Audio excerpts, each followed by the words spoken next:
各位现场以及线上的贵宾，大家午安！欢迎大家来参加2024智慧城市展智慧交通国际论坛。Ladies and gentlemen, dear guests on site and also online, good afternoon.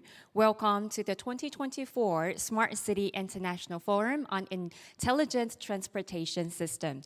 在交通部的指导跟支持之下呢，我们今天的论坛是由中华智慧运输协会以及台北市的电脑工会共同主办，集结了国内外的智慧运输领域的专家学者呢，来一起擘画2030年城市智慧交通的愿景。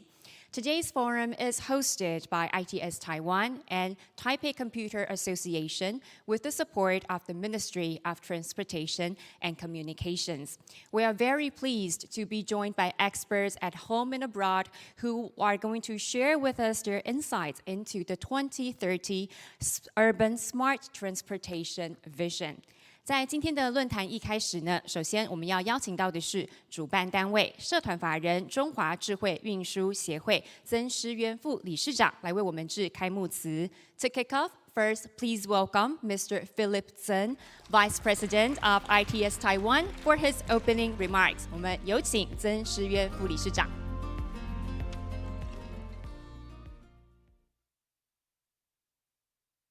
王部长。Minister of MOTC, 王国才部长 Minister of Mobility Transition, the free and Hanseatic city of Hamburg, Mr. Angus Jarks, Secretary General of ITS APAC, Asia Pacific, Mr. Akio Yamamoto, and distinguished guests of ITS Asia Pacific Societist, Mr. Mike Raj from New Zealand, Dato Ismail Saleh from Malaysia, and Dato N.R. Kao from Malaysia, and Lee Choi Him from Malaysia, and Dr. Swat Narupiti from Thailand, Hong Kong Color from Thailand, and Mr. Stephen Liu from Hong Kong, and Mr. Mohit Singwani from Singapore, and Mr. Ida Malik from Indonesia. And ladies and gentlemen, good afternoon. Firstly, on behalf of ITS Taiwan, I would like to express my gratitude to all the participants of Smart City Summit and Exhibition and ITS International Forum this year, as well as to the moderator, invited speakers for their participation, which has made this event a success. It has been 11 years since Smart City Exhibition was held in year 2014. I'm delighted to witness the continuous growth in the number of overseas countries, visitors, and exhibition booths each year. Taiwan's strength in high-tech manufacturing and smart technology has been recognized by various countries and showcasing a variety of smart application, facilities, and equipment. The theme of this forum is Vision towards year 2030, Urban Smart Transportation. We believe smart transportation are and will consistently serve as a cornerstone of the development of smart cities. In Taiwan, not only is the Ministry of Transportation actively promoting the construction of smart transportation, but local government, in particular, Taipei City, are also continuously enhance transportation infrastructure. They use data analysis from big data centers to improve urban transportation operation efficiency and provide residents with more convenient and safer travel services. Furthermore, the industry has launched various smart transportation applications and services utilizing 5G in conjunction with big data and IoT technology, which you will see the demonstration widely in the exhibition. Taipei is applying for the host city of 2029 ITS World Congress. As the founding member of ITS, Taiwan is actively seeking for ways to support ITS APEC organization, including the introduction of India, exporting innovative ITS technology, for example, multi-lane free flow technology and smart city applications in various APEC countries. When Taiwan is selected, we will combine Smart City Summit and Exhibition with ITS World Congress to capture and demonstrate the success from both events.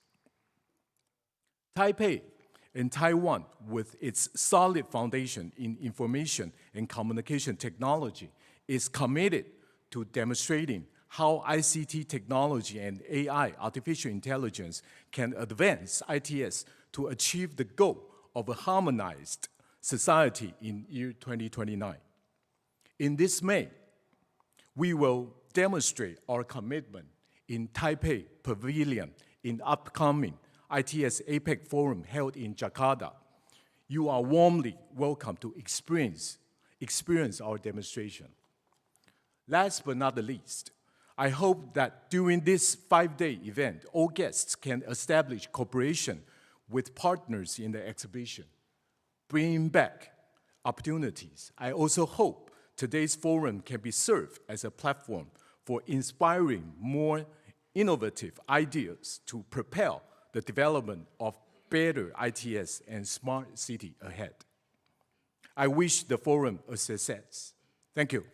Thank you very much, Mr. Philip Zeng. Please take your seats. 我们非常谢谢曾诗渊副理事长的致辞。我们今天的论坛呢，能够顺利举办，也要特别的感谢交通部的指导跟支持。所以接下来我们马上就邀请交通部的王国材部长上台致辞。Next, please welcome Dr. Guo Cai Wang, Minister of Transportation and Communications, to say a few words.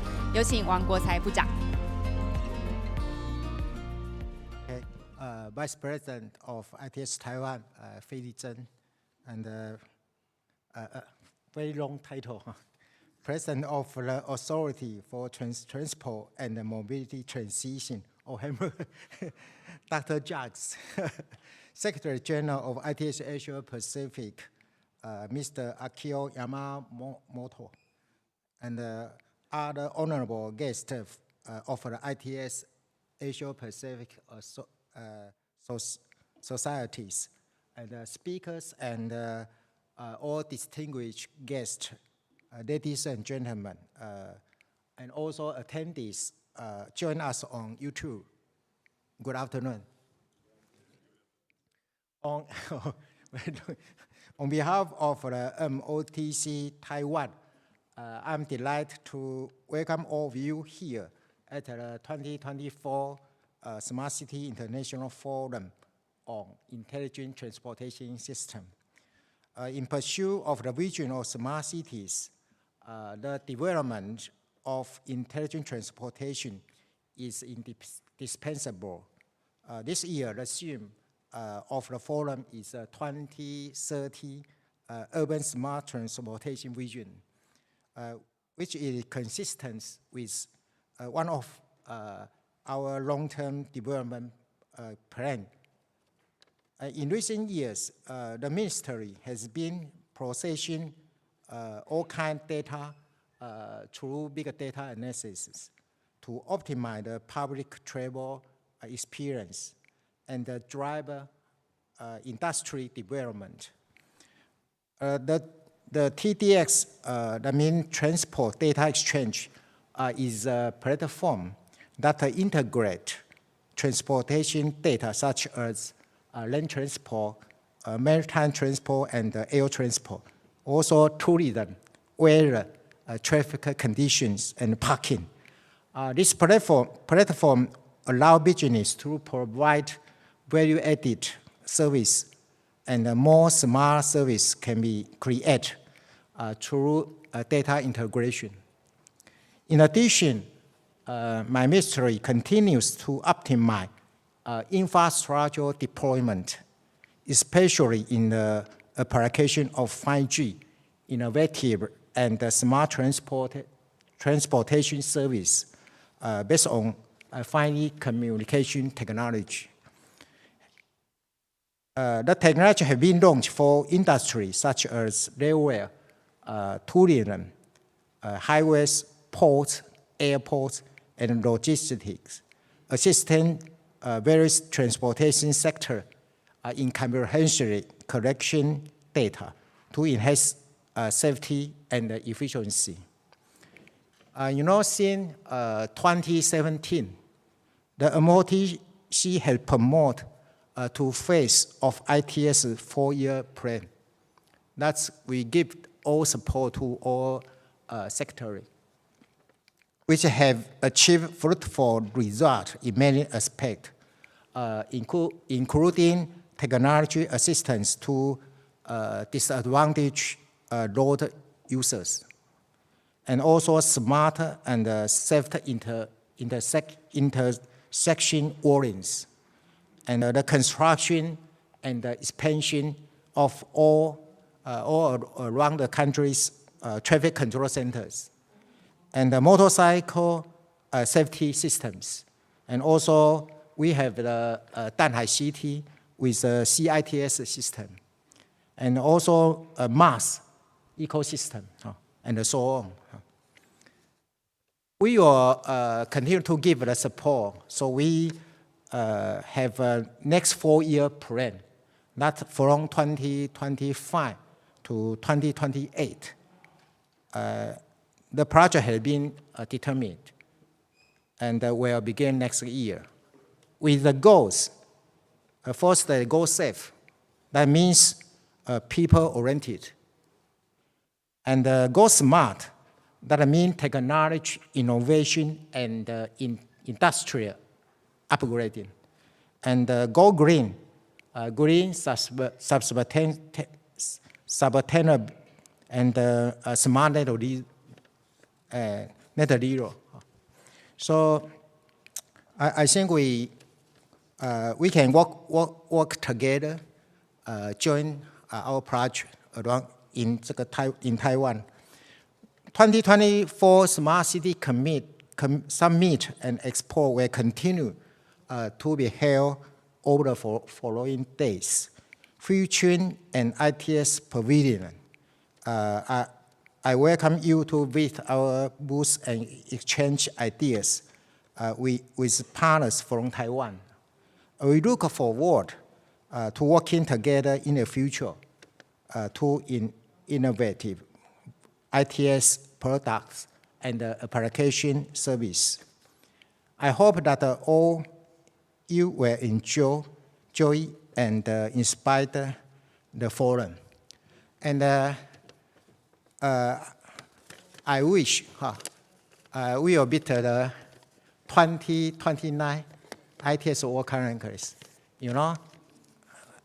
When I was the president of ITS Taiwan, I beat the 2019 World Congress, another 10 years. So I ask for your support. That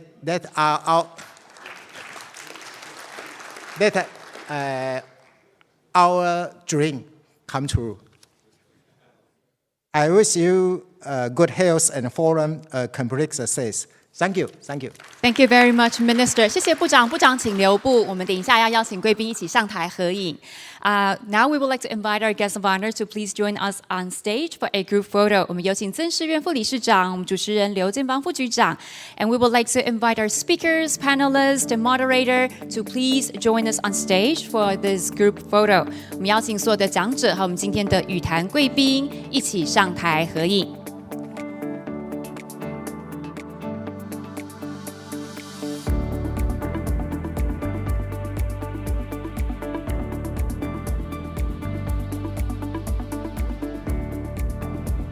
好，我们请贵宾好，帮我们看向正中间。Please look at our camera over there, one in the middle. All right, 3, 2, 1, and a big smile. All right, 3, 2, 1, one more. Okay, yes, of course, thumbs up. Now you know the drill. This is something that we have to do here. Okay, 3, 2, 1, a big smile. All right. Thank you very much. Please take your seats down the stage. 我们谢谢台上的贵宾。Thank you very much, and we look forward to more partnerships in today's forum. Thank you.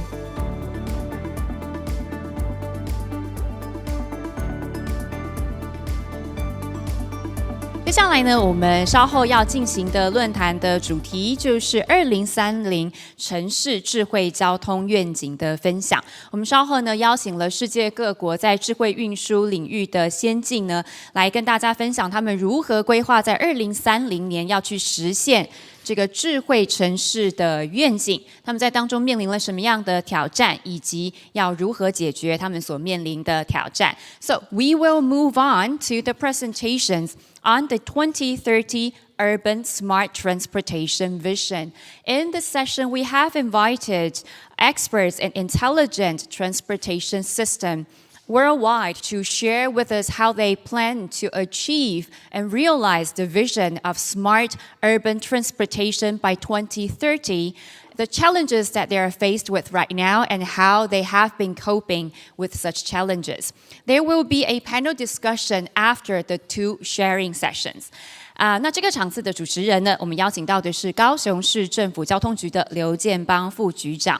The moderator for the session is Dr. Jianbang Liu, Deputy Director General of Bureau of Transportation, Kaohsiung City Government. So without further ado, let's put our hands together to welcome our moderator. 我们欢迎刘建邦副局长。Okay. Thank you for ladies' introduction. And ladies and gentlemen, sorry about my throat. It's a bit not so well, but I make my best to host this forum.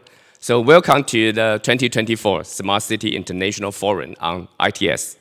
It's my utmost pleasure to stand before you today as we embark on a journey towards shaping the future of transportation in our rapidly evolving urban landscapes. In the face of these challenges, the concept of a smart city has emerged as a beacon of hope, promising to harness the power of technology to create more efficient, sustainable, and livable urban environments. Yet, traditional transportation networks often struggle to keep pace with the demands of modern society. Traffic congestion, air pollution, and the safety concerns weigh heavily on our communities, highlighting the urgent need for innovation and change.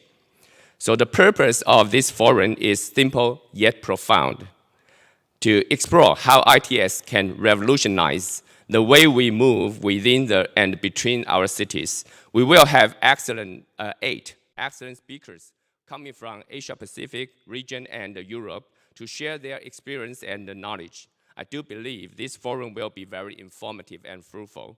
So let us start the forum. So let me introduce the first speaker, which is the Minister of Angus Jark. Okay, he's it's quite long. He is the, sure, I have to say that again. President of the Authority for Transport and Mobility Transition of the Free and Hanseatic City of Hamburg. Let's welcome the Minister Angus Jark. The floor is yours.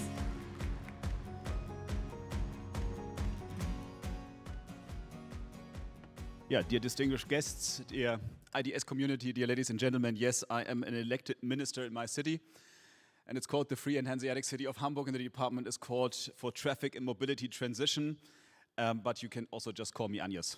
So that's my name, it's also okay, and I feel more feasible with it.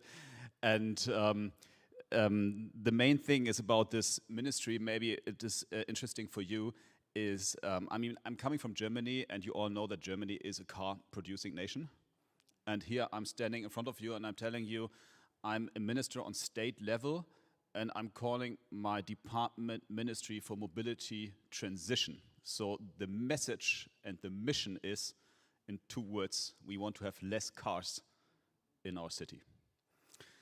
And in 2021, Hamburg hosted the ITS World Congress. So good luck to you, it's worth it, I can tell you. All the best for Taipei in 2029. And we already did this, and that's why I'm very pleased to be here, because it had also an impact on my city. We could generate memorandums of understandings with great companies, for example Volkswagen, and benefited in many ways in the ITS sense of it. And today I want to present some of these ideas in a brief manner. But before I do this, you should get a rough idea of what I'm talking about. The city of Hamburg is maybe, in a world standard, a medium-sized city. It's roughly 2 million people. We have over 1 billion passenger trips by public transport. We're a transportation hub. We have over 90% bicycle ownerships. And now with the new Deutschland ticket, which is something like the T-Pass, I think, in Taipei, so you can have a nationwide public transport access. We have about 1 million subscription. So every second person in Hamburg has a subscription to public transport. What are our goals? Our goals are, if you have a look at the left side, about the modal split in our city, and if you want to have less cars, you can see the red line. In 28 we had a modal split of 39% of car driving, and now we're down to 32, and actually by 2030 we want to have a 20. So we have a very ambitious goals, and you can see how we want to do it. We want to have more cycling. I'm not talking about cycling today, though, even though we're at a 22% cycling and modal split at the moment, and I think we will be there at 30% in 2030. I will speak today about public transport, and we also want to boost it up from 24% to 30%. So how are we going to do this? And our main idea is, I mean, we have compared to Asian standards, a very old public transport system. The main lines were developed about 100 years ago. But we also have a fully developed public transport system with over 1 billion passenger trips per year. And we thought about, how do we get people out of cars? Because a car is convenient, it's luxurious, it's flexible. It's actually, in many ways, a great invention we gave to the world, but it's also polluting and all the other stuff.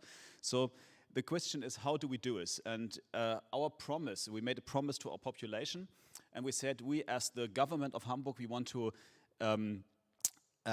establish what we in German would call Hamburg Takt. In English, I could translate it a bit as Hamburg Frequency. So our idea is that by 2030, we want to have a mode of public transport anytime, at any place, every 5 minutes in my city. So the frequency is 5 minutes everywhere, anytime.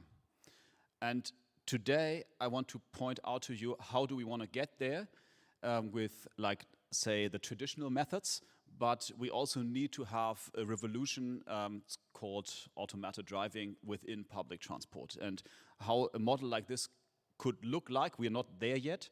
But what we want to do, this is the core idea I want to point out within my presentation. But before I come to the fancy stuff, it's just the normal stuff. And you don't need to know and memorize the map of rapid transit lines in Hamburg. I just want to point out to you, of course, we need to build more capacity. And our goal is to make 38 new train stations in the upcoming years. And at the same time, as I pointed out to you as well, we have a fairly old, compared to Asian cities, public transport system. So our mission is to develop it to the next step in digitalization. So we have usually in Asia you find a closed system of public transport, and in Europe you usually have open systems, so everybody can free float everywhere, and there we need to digitalize the systems. What do we want to do? And this is this is the core I want to point out to you. This is my city, and the map, you do not need to memorize it, you just need to check everything where we have a blue dot. We already meet the Hamburg frequency. So we already meet a 5-minute frequency from early morning to the late evening, and the lighter the color gets, the less good is the frequency. And obviously this has something to do with population density, because everywhere where you have not such a high population density, it is more expensive to produce public transport. So if you want to reach out in areas with lower population density, you need to cut down the costs of public transport. And therefore, we're trying to build a system which on the one hand builds up on the left side, it says for our regional trains on top, for our metro lines on the right, and for our buses, obviously electrified buses, we want to build up more capacity. But now, and this is now the interesting ITS part about it, we need to operate or to develop within the system, and we say up to 10,000 autonomous driven vehicles within public transport. Because this is what we need to meet the promise of a 5-minute frequency everywhere, anytime. And on the right side, this is just our app. It's a MaaS platform, a mobility as a service platform. And I don't want to go into all the details here, but I want to point out to you, and this is, I think, the important part, that you need obviously a digital backbone to orchestrate and operate it, but also to make up seamless mobility. And what I mean with seamless mobility in the end is not only what is in traditional terms considered as public transport, but I would say all modes of shared mobility. So I'm also talking about, in Taiwan you would say U-bike, we call it Stadtrad, about the scooters, about the rollers, about car sharing, and also about on-demand traffic. And in the end, you need one price, you need one ride, it must be a seamless mobility, and for this you need to have the digital backbone and the front end. So how does the idea of autonomous driving derives in Hamburg? And this is where ITS comes in the ITS World Congress. We have a kind of, let's say, a joint venture with a company called Moja. You see it there just all the way on top. And Moja is a daughter of Volkswagen, what you probably all know about. And Volkswagen takes our city as kind of like the scene to develop an own on-demand driving system. So we are operating in public transport, not as a private cab company. In public transport, we are operating, or Volkswagen operates in Hamburg, an on-demand electrified system, which is at the moment in the following mood. Let me see. Yeah, you can see here, and here you can see the model. Maybe I can just give you a brief introduction. This is the basis of what you see here. Obviously, it's just a video at the moment, but there's an animated model behind it, which is agent-based. So of all 2 million people in Hamburg, we have an agent-based traffic model, in which this presentation is grounded. And you see here in the beginning, up there, the number of 250 vehicles. So at the moment, we operate within the area. You can see here, the area contains about 1.3 million people. And about 300 square kilometers we operate, or Volkswagen operates 250 vehicles. And at the moment we see that we have cost of €1.20 per kilometer. So a private car in European standards, it costs about 40 cents per kilometer. So you see we are still more than double the price of a private car.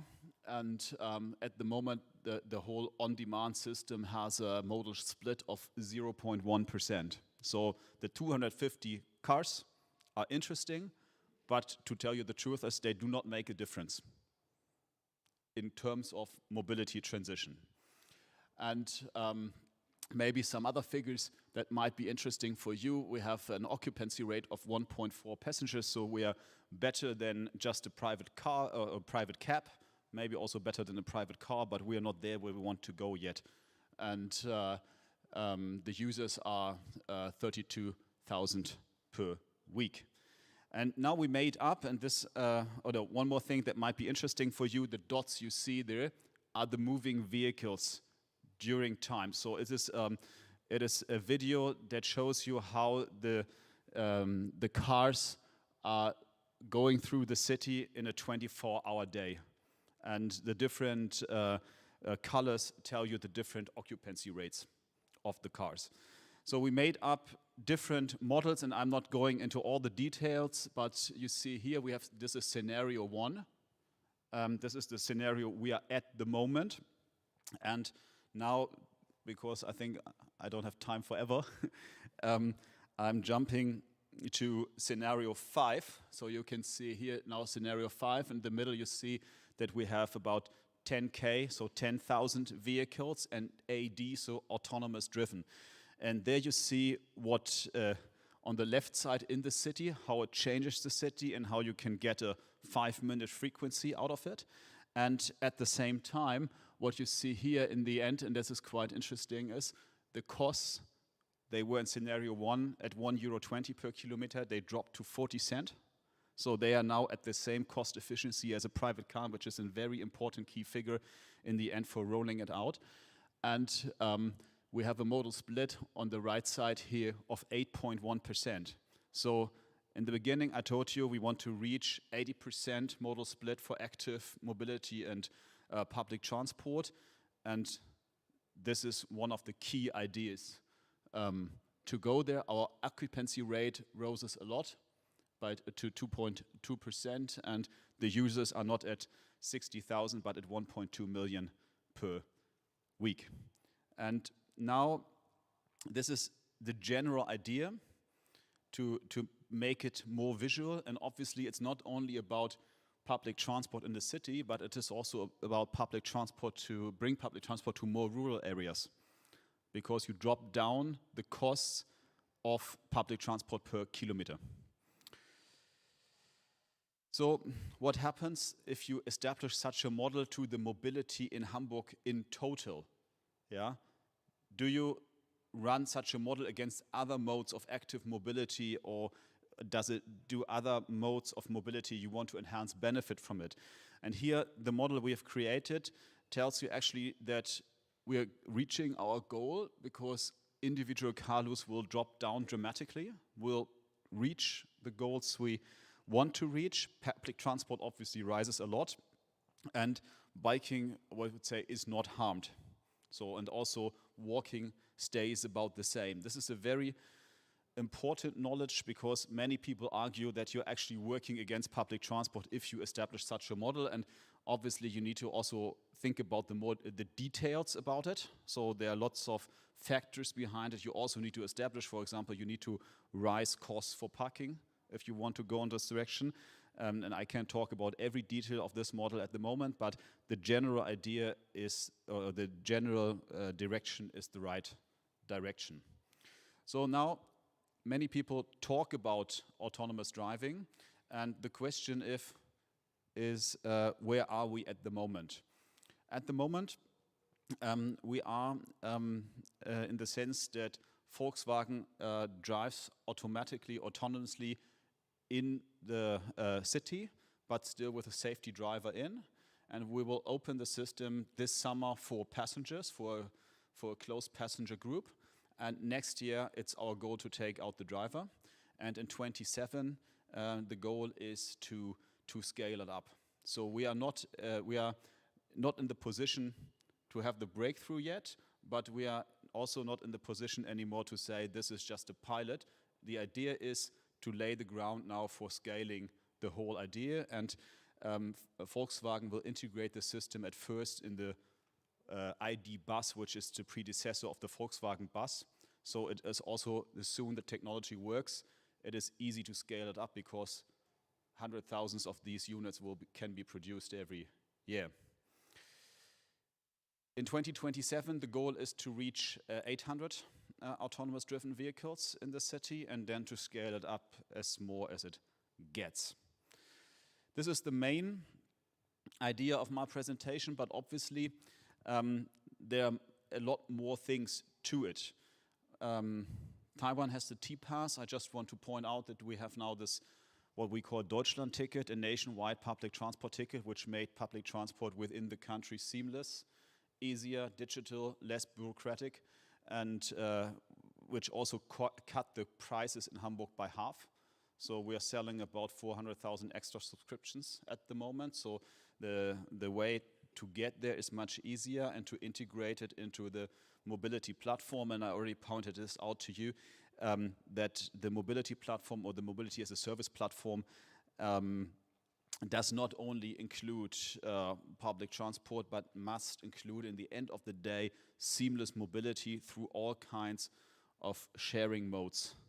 And here are just some things I already pointed out to you: on-demand traffic, car sharing, and obviously public transport. If you want to see all this live and not only on stage, I can also invite you to the UITP Public Transport Congress, World Congress in 2025 and 27 to our city. And maybe we'll come back together and see what we can do in Taipei in 2029. And for this, I want to thank you for your audience, and I hope you enjoyed my little presentation. Thanks.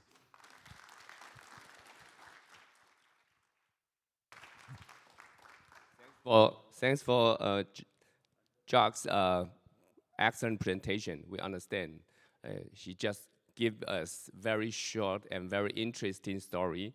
And if you want to know more, he has shown that in the screen.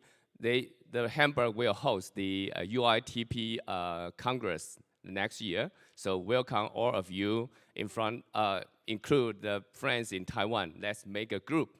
Go to Hamburg to join the Congress, okay? And next speaker is Akio Yamamoto. He is the president of ITS Japan.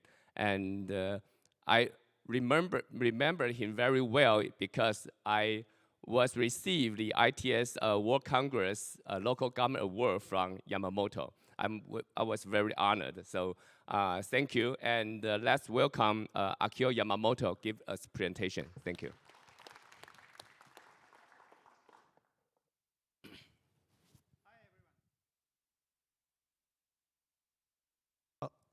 Hi everyone. It is my great pleasure to say congratulations to the Smart City Forum, International Forum on ITS. I'm also very honored and pleased to have a speech in front of my friends in Taiwan. I'm Akio Yamamoto, Secretary General of ITS Asia Pacific and the President of ITS Japan. I have had many opportunities to travel abroad, but actually this is the second time I have been to Taiwan. The first time was 2 years ago, during the COVID-19 pandemic when the bubble process in Taiwan was applied. It was very disappointing first visit to Taipei because I was not able to take a step into the city. This time, however, I was very happy to be able to explore the city and the Smart City Expo yesterday and today. The food and atmosphere and people, personality, everything is wonderful.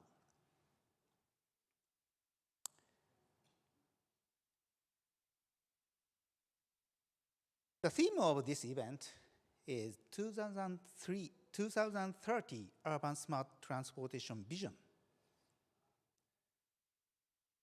When thinking about smart cities, I try to think, what is a smart city? What does the word smart mean?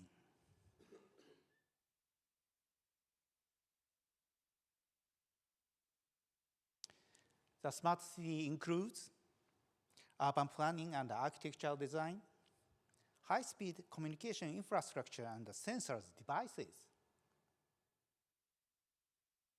AI, cloud-based platform and data processing and analysis,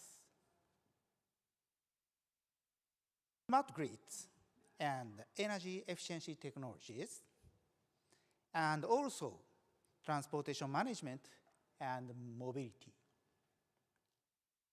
Certainly, all of them are appropriate and correct, but for what such elements are required?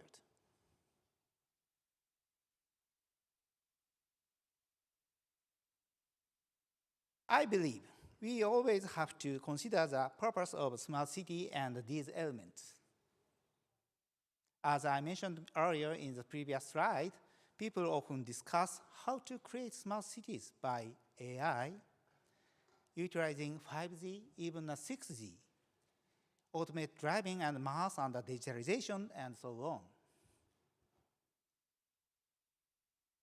It is exciting to envision the city of the future and the perspective of what kind of dreams we can have for a smart city as an ideal city. And it is also important to develop new technologies and services to realize them. However, I believe smart city has to develop the solution for the current problem not being solved in current cities. In the case of transportation, we must not focus on autonomous driving, MaaS, V2X themselves only. We need to look at what are the current transportation and the mobility issues and the challenges based on the characteristic of the country, region, and the city. The majority of the residents live in the city where they currently exist. So ITS must solve the various transportation issues and of the people living there and improve the current level of the city. I believe if we can keep this important aspect in mind, we can call it sustainable smart city.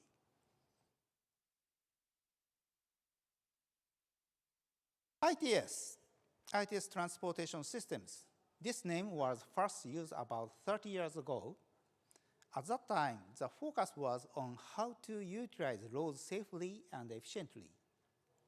But today, ITS being discussed from the perspective of how it can contribute to solving social issues from the perspective of transportation and mobility.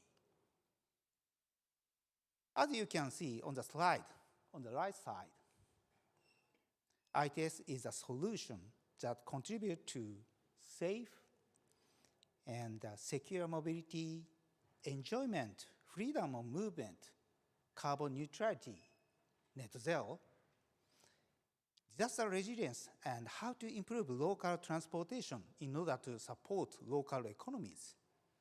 There are a variety of themes. And I believe that all of these are essential to the success to the sustainable smart cities.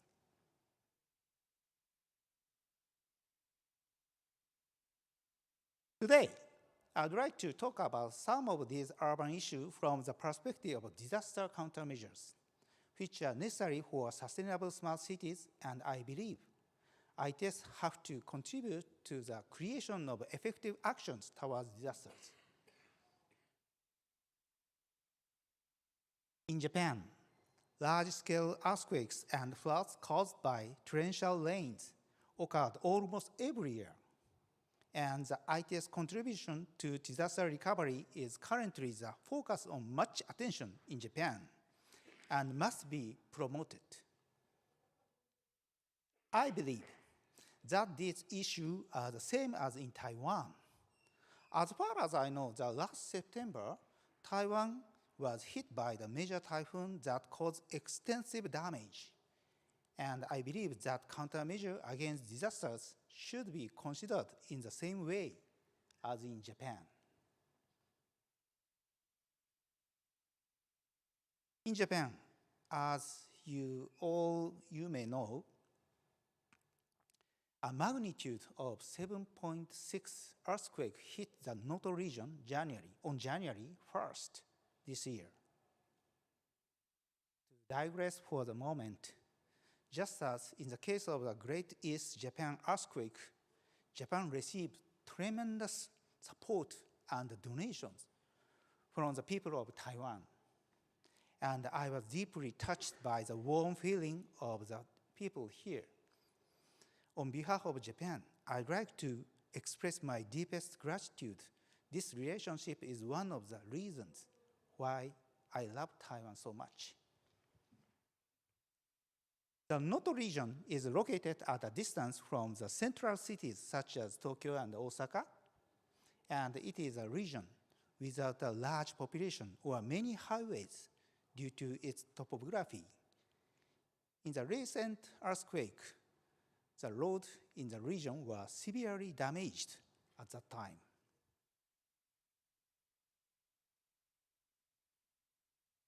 What ITS Japan was able to continue to contribute at that time was traffic performance information, or commonly known what we call passable road maps, which utilize probe information from cars and trucks. ITS Japan collects and standardizes probe information from car and truck companies for preparation.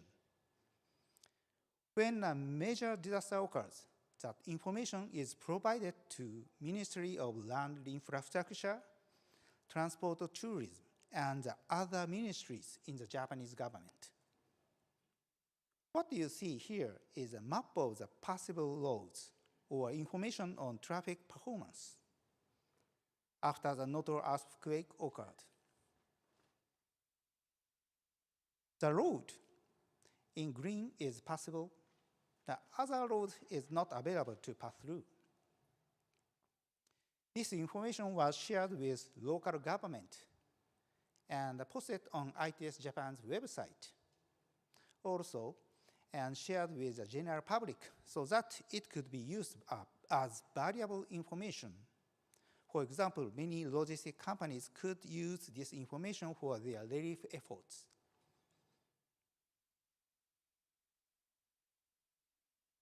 However, at the present, the focus is on whether the truck or car can pass through or not. And the detail of the situation cannot be recognized without visiting the site in person.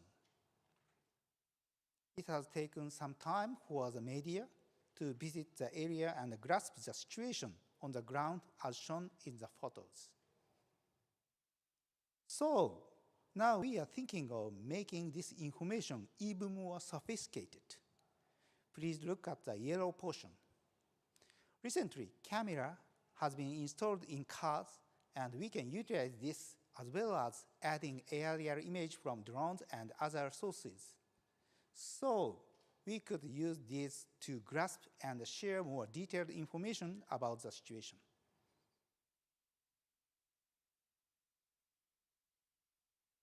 Another disaster Japan always faces is floods. Due to the extreme weather conditions, we have numerous floods each year.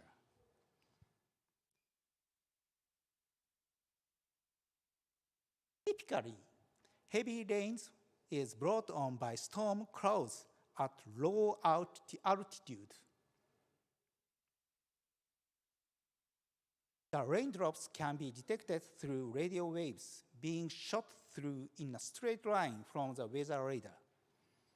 The weather radar is installed on high ground, so generally the raindrop falling from clouds at more than 2,000 meters above ground can be detected only.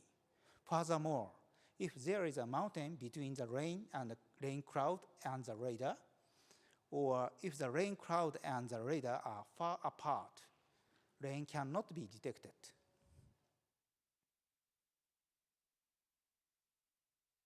So currently, low altitude clouds lower than 2,000 meters are difficult to detect by radar. So now we are trying to use the car windshield wipers to supplement the shortcoming of the radar.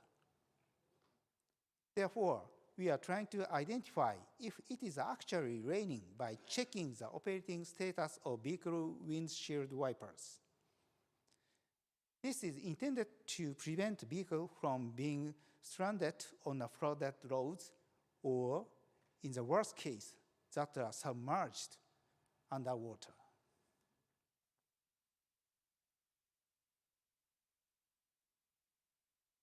We are working with the Tokyo Metropolitan Government on this initiative. ITS Japan has been collecting real-time information on the operating status of vehicle windshield wipers, so we can determine where heavy rains are occurring. This map shows the rainy situation, and you can see the rain level by the wiper's speed. In the red area, we received high-speed wiper information, so we can identify there is a heavy rain. On the contrary, we can see the yellow portion. Here is not so much. By utilizing probe information in this way, ITS can contribute to disaster recovery in the event of the earthquakes, torrential rain, and other disasters.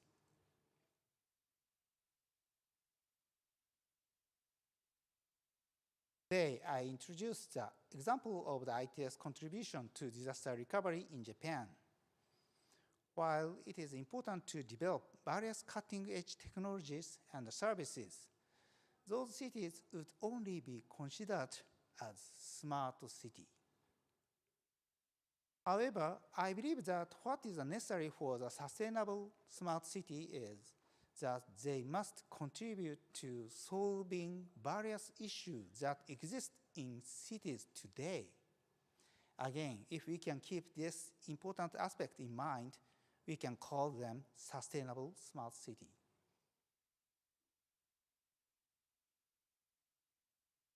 As I mentioned earlier, disaster occurs every year, and this is one of the key fields where ITS can contribute when considering sustainable smart city in Japan. Yesterday, I dropped by the pavilion named Civil IoT Taiwan, which was demonstrating the solution related to disaster prevention.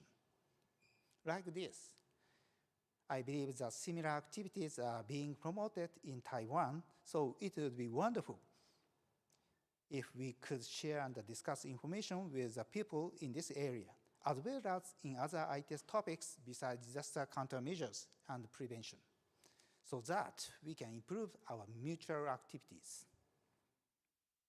Lastly, again, congratulations to the Smart City International Forum on ITS.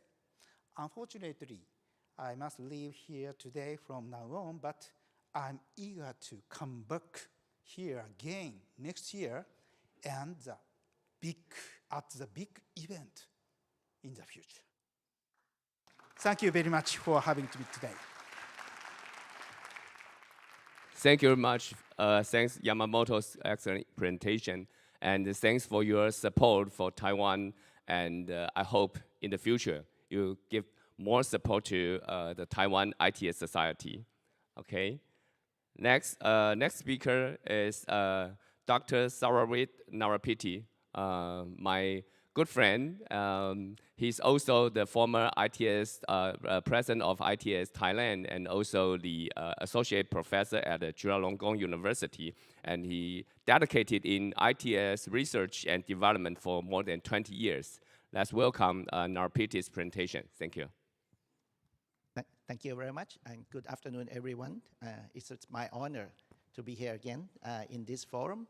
And today, I would like to share with you smart urban transportation vision from Thailand, which is one of the developing countries in Southeast Asia. Well, we would like to talk about vision, but in my slides, we're gonna talk about how to get to the vision as well, like the solution, the actions that we're going to do. And I think in general, vision is the act of imagination. So we would like to see what happened, and this is our kind of end state or goals that we want to reach. And again, you know, we have to see what we are now, which is we have, let's say, problems from the past to present.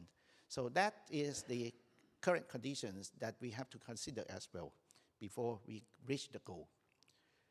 I give you examples of vision from Bangkok, Thailand. And this is a vision that we tried to do almost 20 years ago. We asked a lot of citizens on what you want, what you see Bangkok to be in the next, let's say, 20 years. Actually, we visioned for 2032 in Bangkok. Well, basically, people would like to see safe city in terms of crime, in terms of accidents, and in terms of diseases. And they want green city. They want inclusiveness, so we city for all people. And we have proper land used because at that time, Bangkok grows so fast. Again, this is from citizen point of view. We look at operation authority point of view as well. We look at Bangkok development plan, which is we write down the goal for Bangkok by 2032 as well. Well, there's so many matters for the goals for Bangkok, but I pick up only for traffic and transportation. And I'm so glad that they try to find quantitative indicator of what they like to do. Like in Hamburg, you say 5 minutes of frequency. We have a lot of congestion, so we cannot, and we don't have a lot of bus operations. But we set the goal that if you want to go to your workplace, let's say 5 kilometers, you should reach your workplace within 30 minutes. I don't know if we can do it or not, but this is a good goal, a good vision. And another one, for the travel, for the people, we would like to ease the use of bike and walk. This is very important. Set a good, sustainable way of movement. And this is our current governor of Bangkok. Well, in this event, also Deputy Governor of Bangkok also participated in this Smart City Forum. But he set a lot of policies and policy measures, especially in the transportation and travel. The big vision from him is Bangkok is a livable city for all. So that's a good one. And I'm sorry, this is in Thai, but well, we set around almost 200 something policy and measures, but 42 of them are about travel and transportation. So I interpret it as a good travel. So there's so many measures or what we set the actions, what we're going to do. Some are smart transportation measures as well. I explain to you later. And I try to summarize what is a good vision. You know, if we incorporate everything, we have a complete set of visions already. We talk about transportation systems.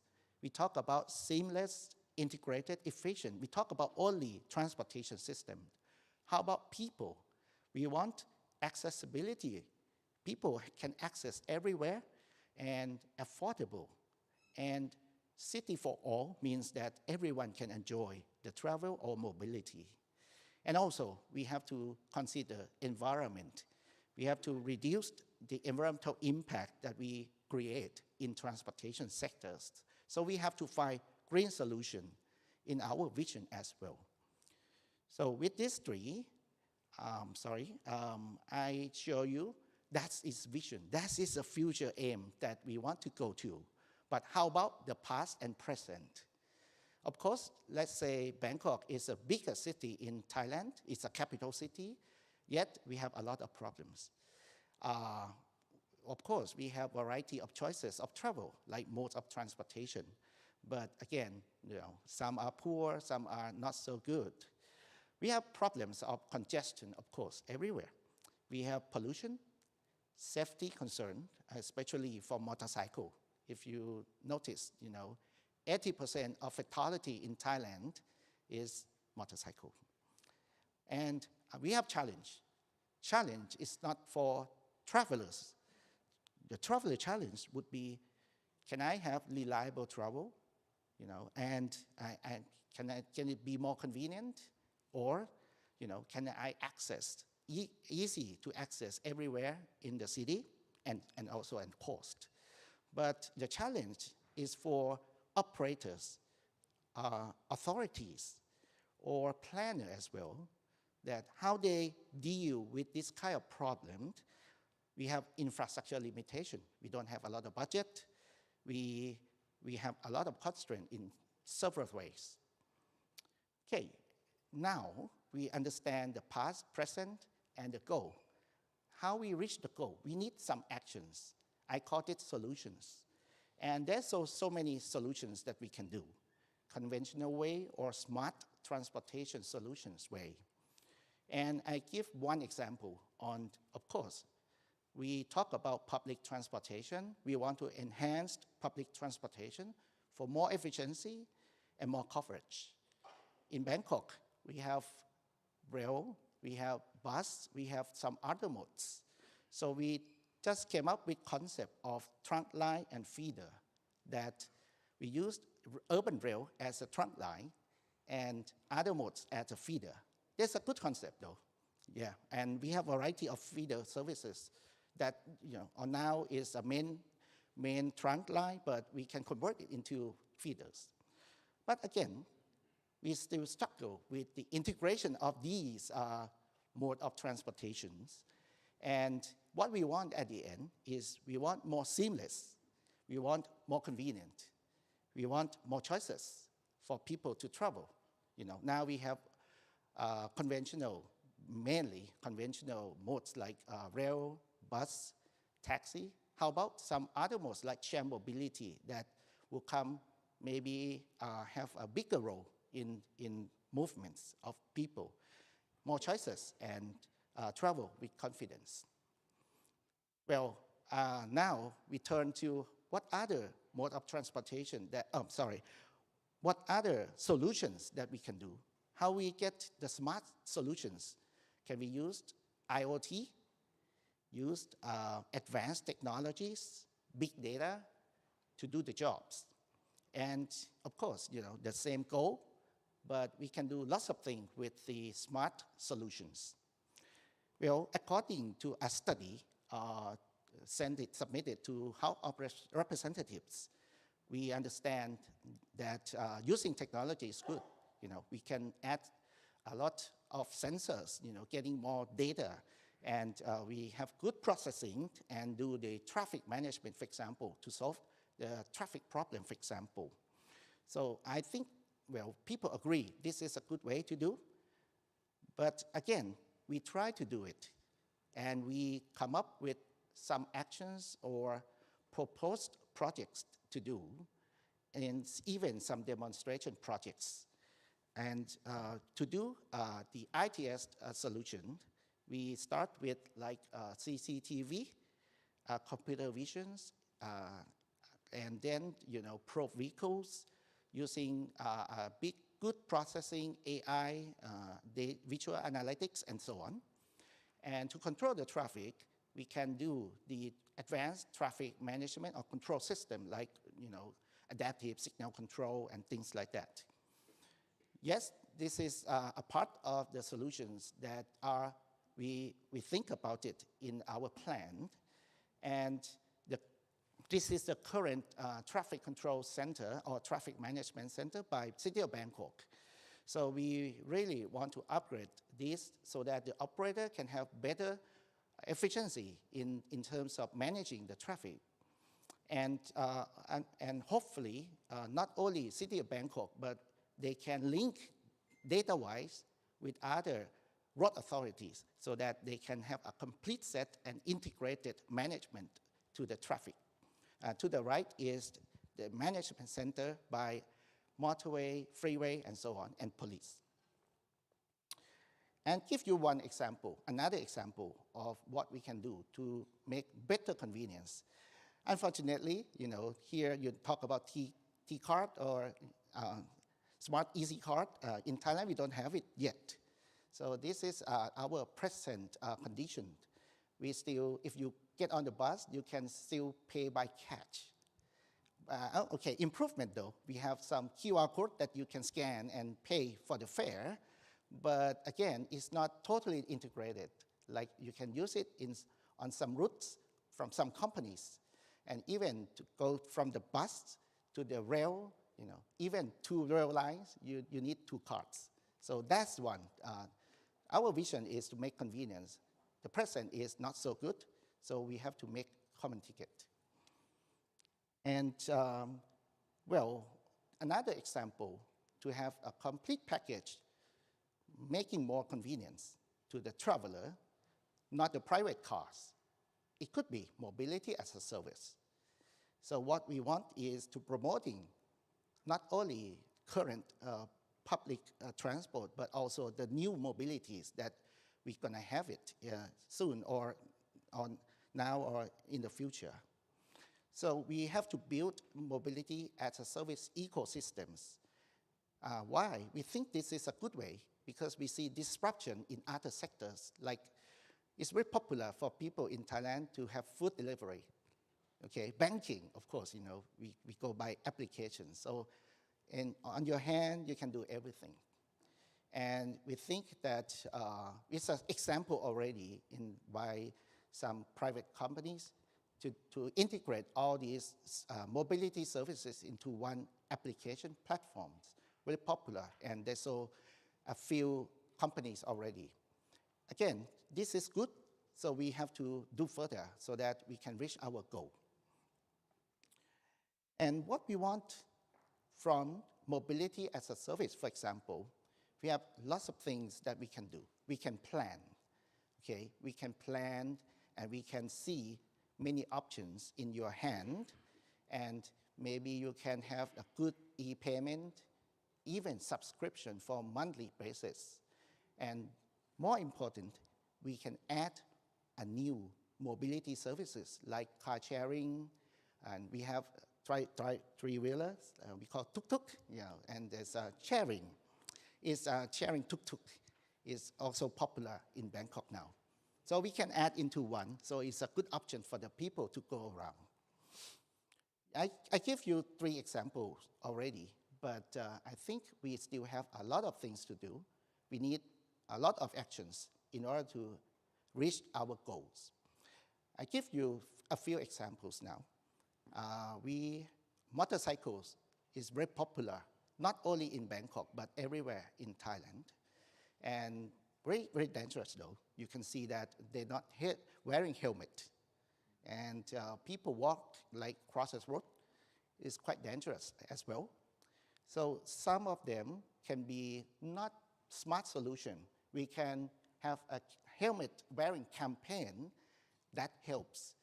We don't ignore non-smart solutions. We need not both conventional solutions and smart transport solutions. But again, for instance, for crosswalk, we can use kind of smart crosswalk that we incorporate IoT, analytics, and things like that into it. So that's one that we can do with the smart transport solutions.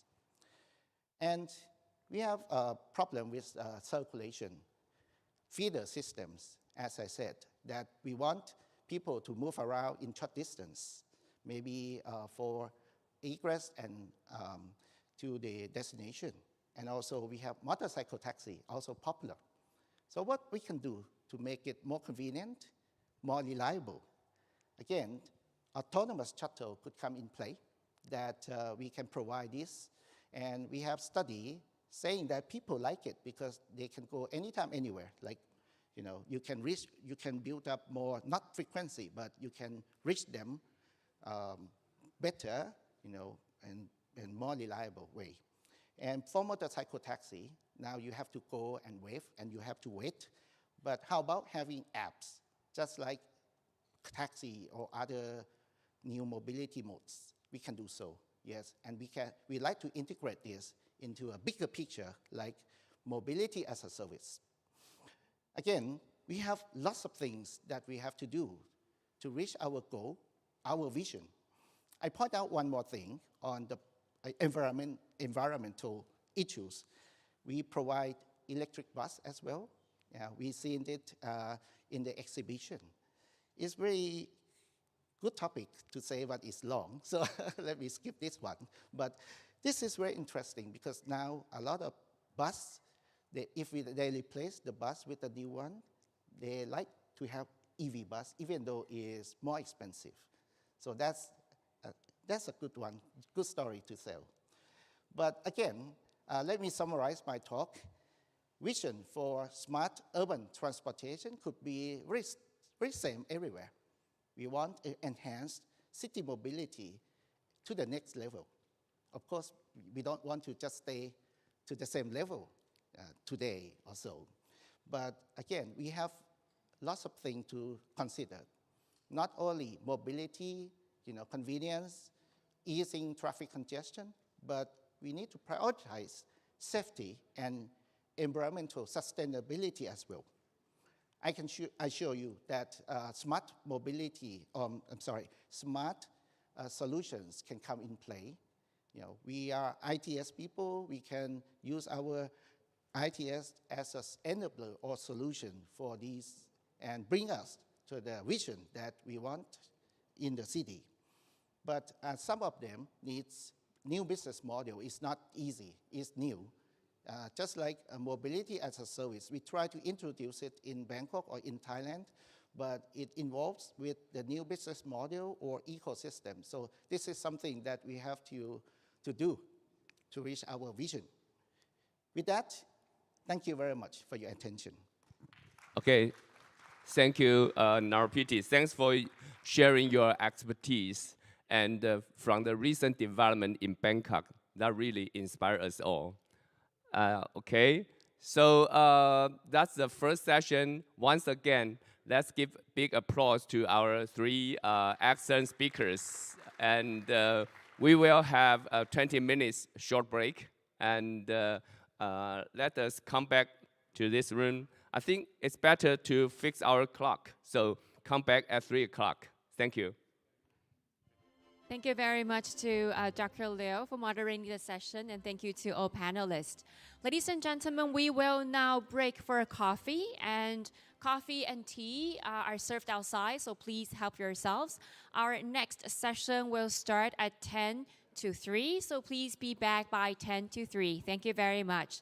各位现场的贵宾，我们接下来是茶叙时间。我们下一个场次呢，会在2点50分的时候开始，请大家在2点50分的时候再回到会场。我们在场外备有咖啡及茶水，欢迎大家自行取用，谢谢。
各位现场的贵宾，我们下一个场次的论坛将在5分钟后就要开始了，我们邀请大家可以开始就座，谢谢。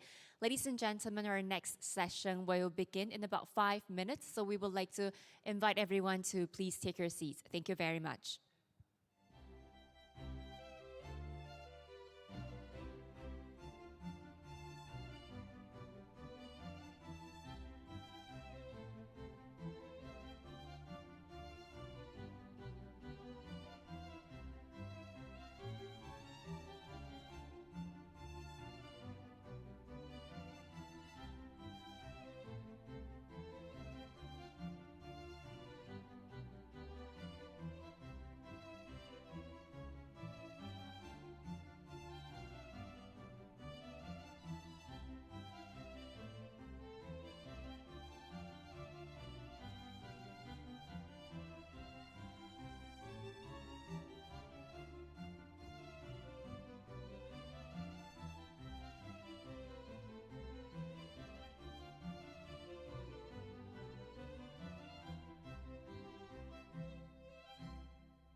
各位现场的贵宾，我们下个场次的论坛马上就要开始了，我们邀请大家尽速就座，谢谢。Ladies and gentlemen, our next session will begin very shortly, so we would like to invite everyone to please be seated. Thank you very much.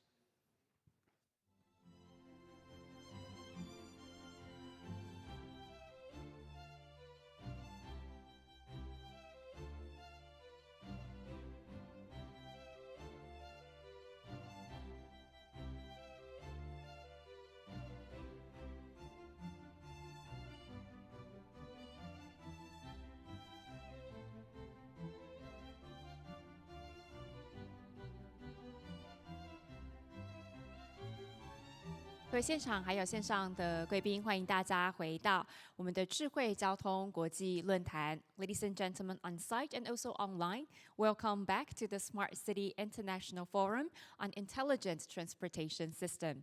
紧接着呢，这个第二个场次的2030城市的智慧交通愿景的分享。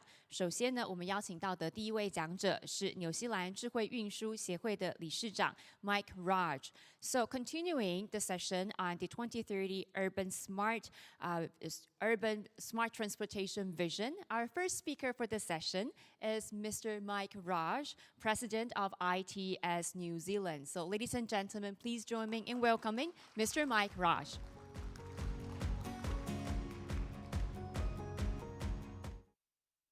it on? Yes.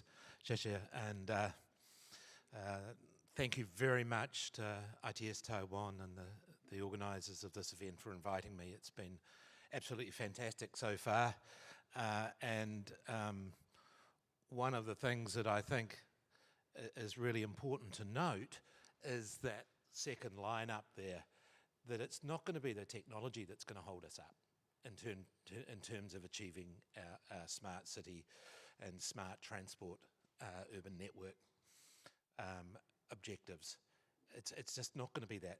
The travelling around the display today and yesterday, the amount of development in the last year is phenomenal. The amount of further development in the next few years around the technology is going to be even more phenomenal. But how are we going to apply it? What are we going to do? So,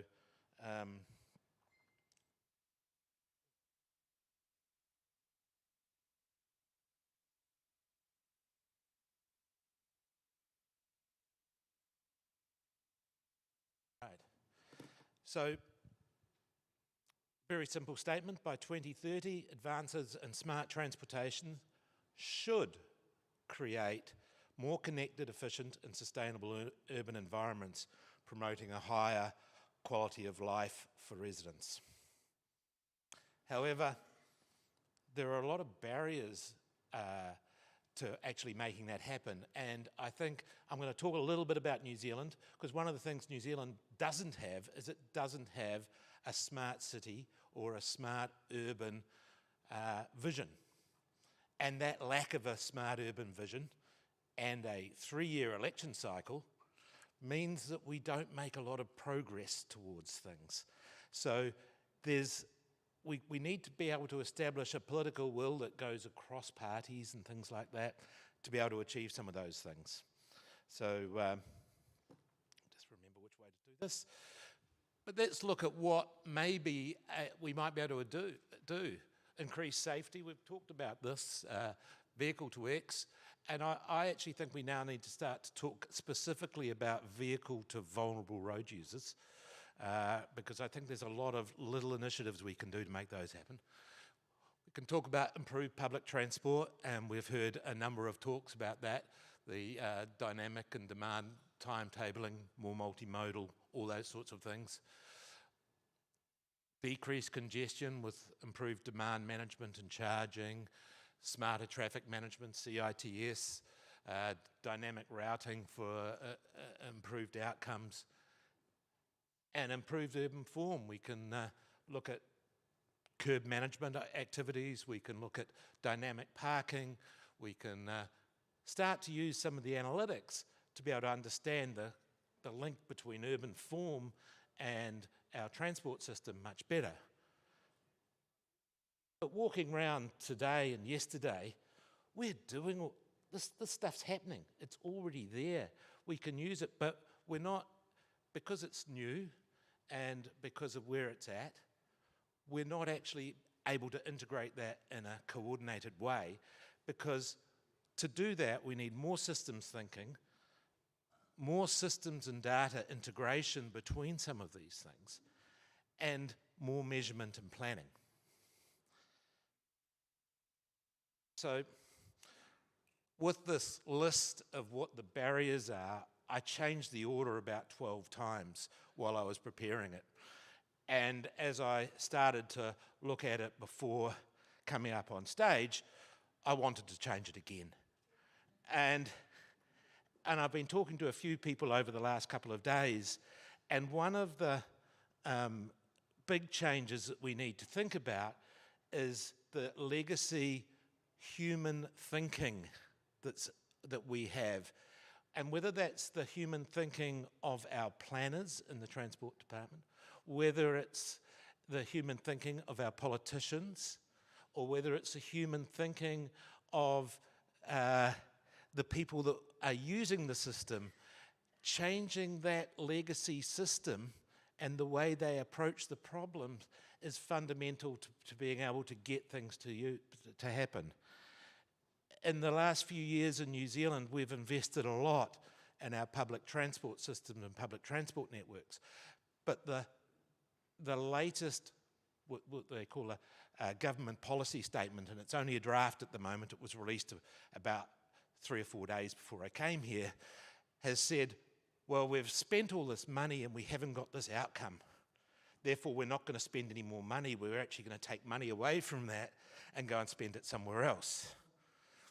And so that's when you get the delay between what we spend on some of these things and the outcomes we want to achieve, and we have a political environment that says, it ain't working, guys, it ain't working, let's change it. We're going to swing back. And so the latest government policy statement in New Zealand says they're going to invest a whole lot of more money in new arterial roads. It's not particularly smart at the moment. And we need to be able to change the politicians' minds with facts, intelligence, and some analytics.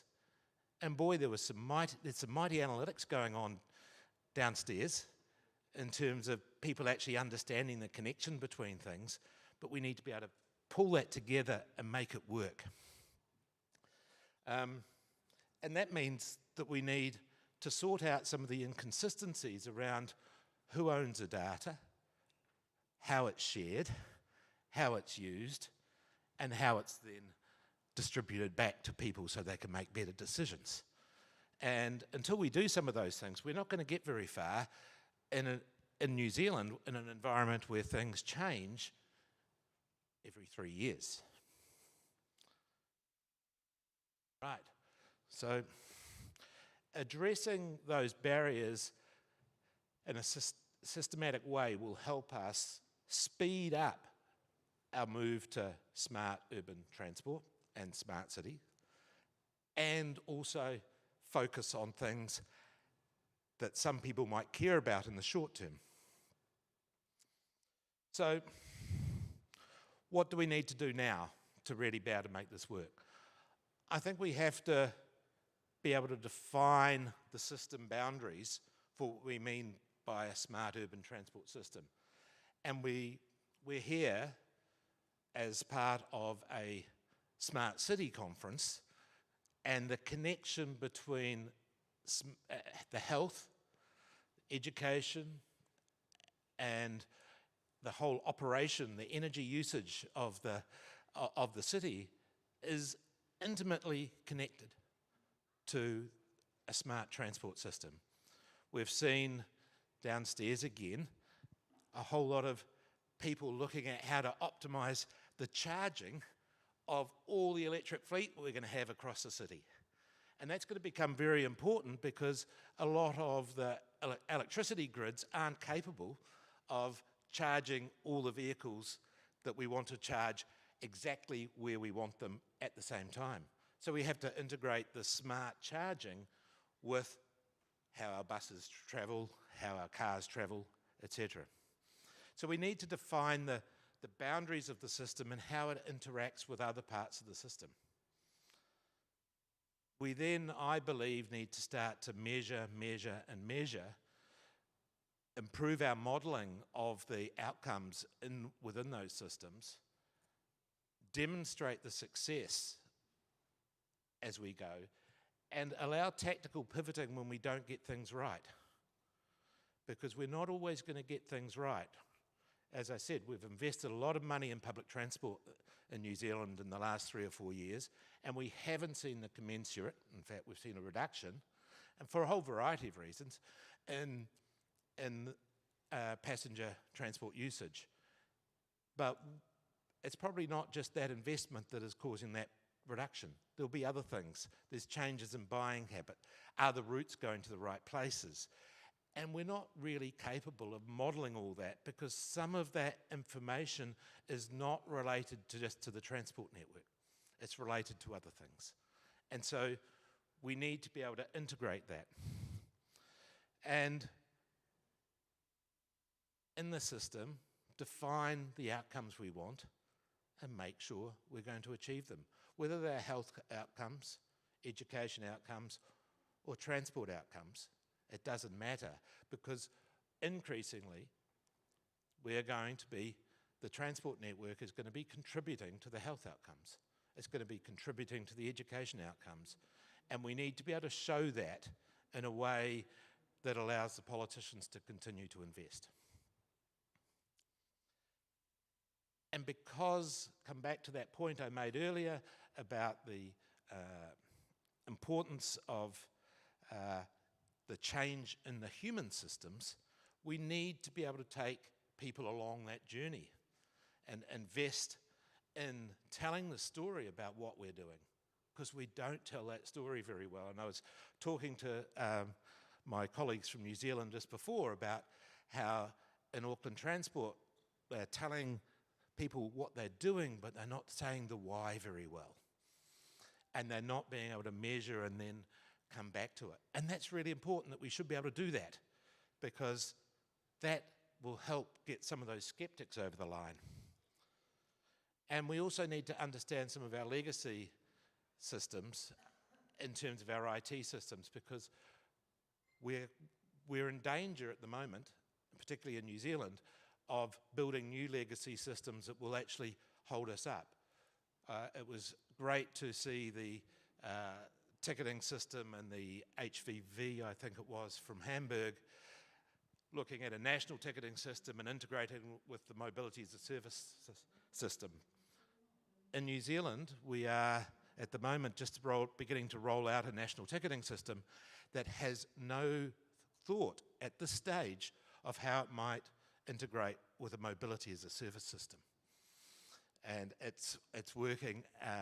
I have real concerns that we're creating a new legacy, and that's because we haven't considered the design of that system within a wider system. So we're only going to achieve these things if we recognise that the transport system is a system within a system. We need to identify the systems that we need transport to make the most contribution to. Can't make a contribution to every other part of the urban system, but what parts do we really want it to make a contribution to, and understand what we need to do. Determine the measures we need to consider and the data that we need for that. And it won't just be transport data. It'll be a lot of other data. And then consider the system changes. So what might we need to measure? Accessibility and connectivity. Economic performance. Efficiency and reliability. Safety and security, and we heard about in Japan the investment in understanding the resilience of the system, and that's increasingly important in New Zealand. We've had parts of our network following a hurricane last year that repeatedly failed over and over again, but we only knew it because they were so remote when a car got to it and the road was closed. We've got to do better than that. Sustainability and environmental impact and customer satisfaction. And to improve that planning, our transport modelling need to use that information with different data and use AI to really help us understand what it all means. So what do some of those mean? We've got to start to measure the ease of access of transports for different populations. We've got some measures that both Hamburg and Bangkok talked about in terms of access for the general population, but we need to start to think about that for some of our disadvantaged population as well. We need to look at the connectivity between the different modes that we have and be able to measure that and drive that improvement, whether that's for public transport or for freight.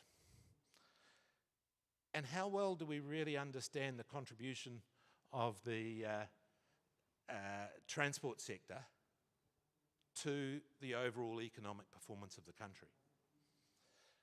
One of the things in New Zealand that the new government is talking about is that we must do that, but we haven't actually started to measure it before, and we need to start to measure it now. So what does that mean in terms of GDP, logistics efficiency? How can we actually measure that and show that we're doing the right things? And energy efficiency. It was great to see the cost per public transport modelling that's being done in Hamburg, but we've also got to actually understand the energy efficiency and some of the other things of our different modes and drive that change.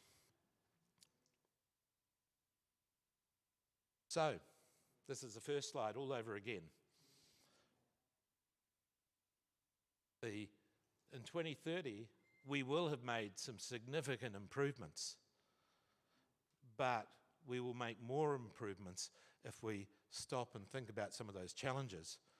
And in New Zealand, I can tell you that those challenges are fairly significant with that 3-year election cycle and the need to be able to make progress within 3 years, and therefore that we have politicians that focus on the easy things, building a new bridge, building a new piece of road, not thinking about the things that will make differences in 20 years' time, 10 years' time, and therefore we need to be able to use the data and information that is now available to us, which was never available before. Man, what interesting information from those windscreen wipers that they're looking at, because that sort of information could go to emergency services where ambulances might be able to be put on alert in areas where there's repeated accidents, might be able to be used to be able to signal to some of our VMS signs that there's a risk of flooding ahead and watch out for aquaplaning and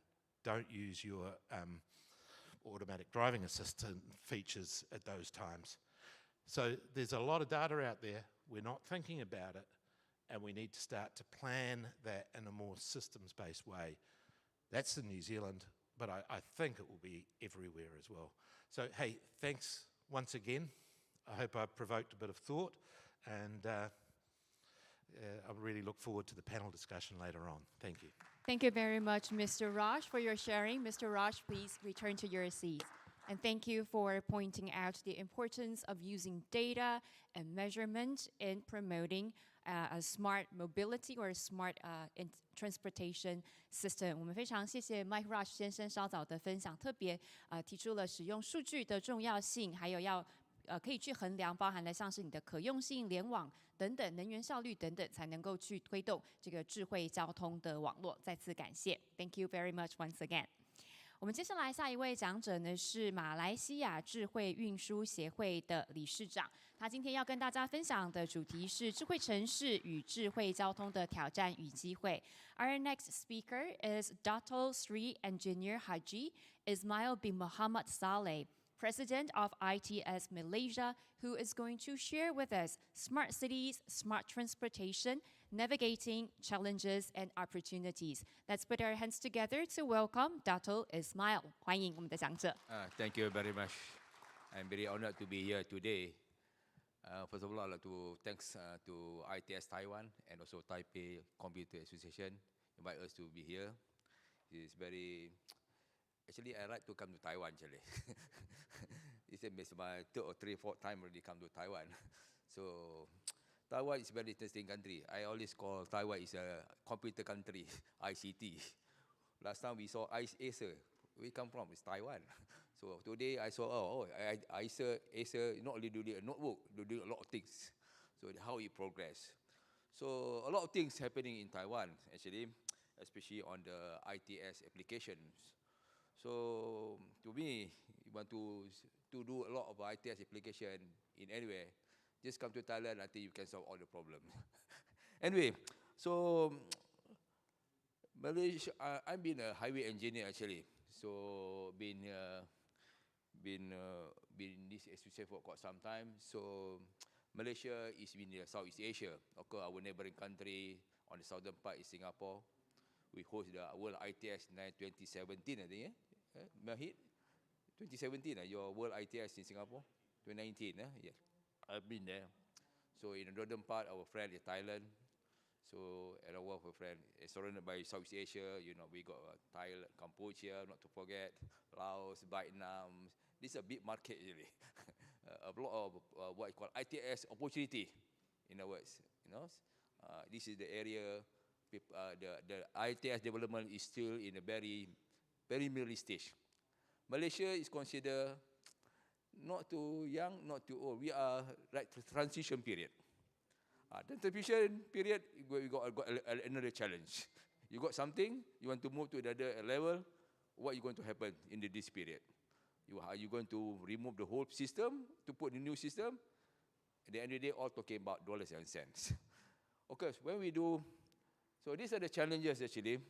So, in every city, we are talking about population, dense population. We're talking about traffic congestion, accessibility, infrastructure, transport, water, waste, power, communication, housing, standard of living, quality of living. Now we're talking about net zero, these are new things and so on. We're talking about crime, security, public health. These are all the challenges we are facing every day in every city. So these are the problem. Of course, we as a road planner, and we try to solve the problem. At the same time, there's an opportunity. As mentioned with our friend here, technology is not the issue actually. So we have to solve. We cannot. Sometimes we have to solve the problem with technologies. We cannot use a woman or man intervention alone. So do a lot of things. So this is a digitalization, IoT, big data, AI, data, and so on. System automation, transparency issue, democracy of data and engagement, and so on. So with all these things, then the new challenge come in with the smart city and so on. We're talking about the cyber city issues. So sometimes we have create something, we have to think of other things, because now with the free world, borderless world, and so on, cybersecurity is very important, data privacy and so on. So we also worry with the AI, so they can track you from where you go. So maybe they know what is inside the building, who is inside there, where you go, and so on. So this is another issue: data privacy, digital divided trust, digital divided about the trust, digital infrastructure, interoperability, like as mentioned. Sometimes we have travel from north to south. We have to what you call interoperability with the other countries and so on. Standardization is very important. Harmonization and subsidiarity. This is all very keywords. We have been heard for a long time about this thing. Whatever we do, we cannot. Sometimes we make mistake. We do something without follow standardization. Suddenly something new standard come in, so we have to change. So what will going to happen? So sometimes standardization is very important to always take note in whatever. So this is I just retrieved from World Smart City Information. So Taipei is ranked 29. I don't know whether right or wrong. So I just extract from the call, okay? We're talking about the World Smart Sustainability City Organization, Smart City Index, and so on. So go what 6 cities in the AP region. So this is just for information. I just maybe challenges. Like in Kuala Lumpur, urbanization rate I think is quite common. People migrate to Kuala Lumpur or big cities to have a better living and so on. So the population getting bigger, area getting bigger. And also, we have not to forget about the aging of population over the period. So sometimes we have to cater for these people as you go age, because the mobility issues, we have to take care about the and so on. Okay, so high ownership in Malaysia, in Southeast Asia, people still own a car. They still have a car sometimes for one family, 3 or 4 cars, So the thing is still like a prestige or whatever it is. So how to reduce this car ownership? We have to do that. They can migrate to public transport and so on. So in this demand, high road facilities, still Malaysia have a problem. Thailand has the same problem everywhere. So after the COVID, a lot of people now drive more motorcycle, with the e-hailing, more motorcycle, more on the roads. They create another challenge to the traffic planners. And sometimes because we are a big country, not small big country, so sometimes we got premeditation. We got premeditation. So just now I saw the Minister of MTech, Minister of Transportation and Communication. This is quite interesting. It's very important actually. The bureaucratic level must be correct. because all the transportation is handled by one minister. Could be communication. And I saw the minister is also background of traffic engineering, right? So with this background, I'm sure he's very committed. I'm told whoever work under him will be in trouble. He will drive for you. You do not he drive for you. But so this is the thing. He push. Yesterday I saw the mayor, the young man, lawyer background. So we checked the background yesterday. Where he come from, where this is his background. I see he's a lawyer, right? The way he talks, one, he's very persuasive and young, very aggressive. So I think that's why Taipei city will progress very well. So congratulations to you all, have a very young and talented leaders. So leaders is very important. That's why I try to say the leaders, the championship, somebody has to champion it. If too many, Malaysia got so many departments, sometimes we don't know who is driving the thing. Because ITS is not one person driving. It's many people, multi-agency relationship. So I will elaborate more on this matter. So urbanization, okay, Malaysia is very small, 34 million. Okay, for 78% total stay in the urban areas. So you see the rates of the urbanization, it keep on increasing. So you see the Kuala Lumpur, it already have 9 million population already. All the population is on the west coast, you know. And the Penang, Johor Bahru, Kuching, these are the major cities, you know. So as I mentioned about the aging society, so composition of the population age 65 is over, has increased 7.2% from 202 to 7.4, and encompassing 2.5 million indicated expecting population aging, right? So I'm also aging, so we need a new leader, new president of ITS. So you see, so okay. So anyway, you see this Department of Standard Malaysia project that nearly in 19 at one time in 2014 we got almost population young and old is quite balanced, you know. I'm not sure good or not good. I think it's not so good, right? So we need people. So vehicle, as I mentioned, the population vehicle is still growing. So as you can see, population Malaysia is 34 million. The population is the vehicle is 36 million. It's over 1 to 1, you know. Of course, inclusive of the motorcycle and so on. So what we're going to do? At the same time, we also producing a car. At the same time, how you want to cut down the car? So the policy get conflicting each other. What to do? You want the car to sell, or you want to ask people to migrate to public transports? So we as a town planner, of course, our planner always say no car anymore. We must move people to the public transport. We can't build roads everywhere roads in the city anymore. This is what happened in Kuala Lumpur now. You can see the interchange.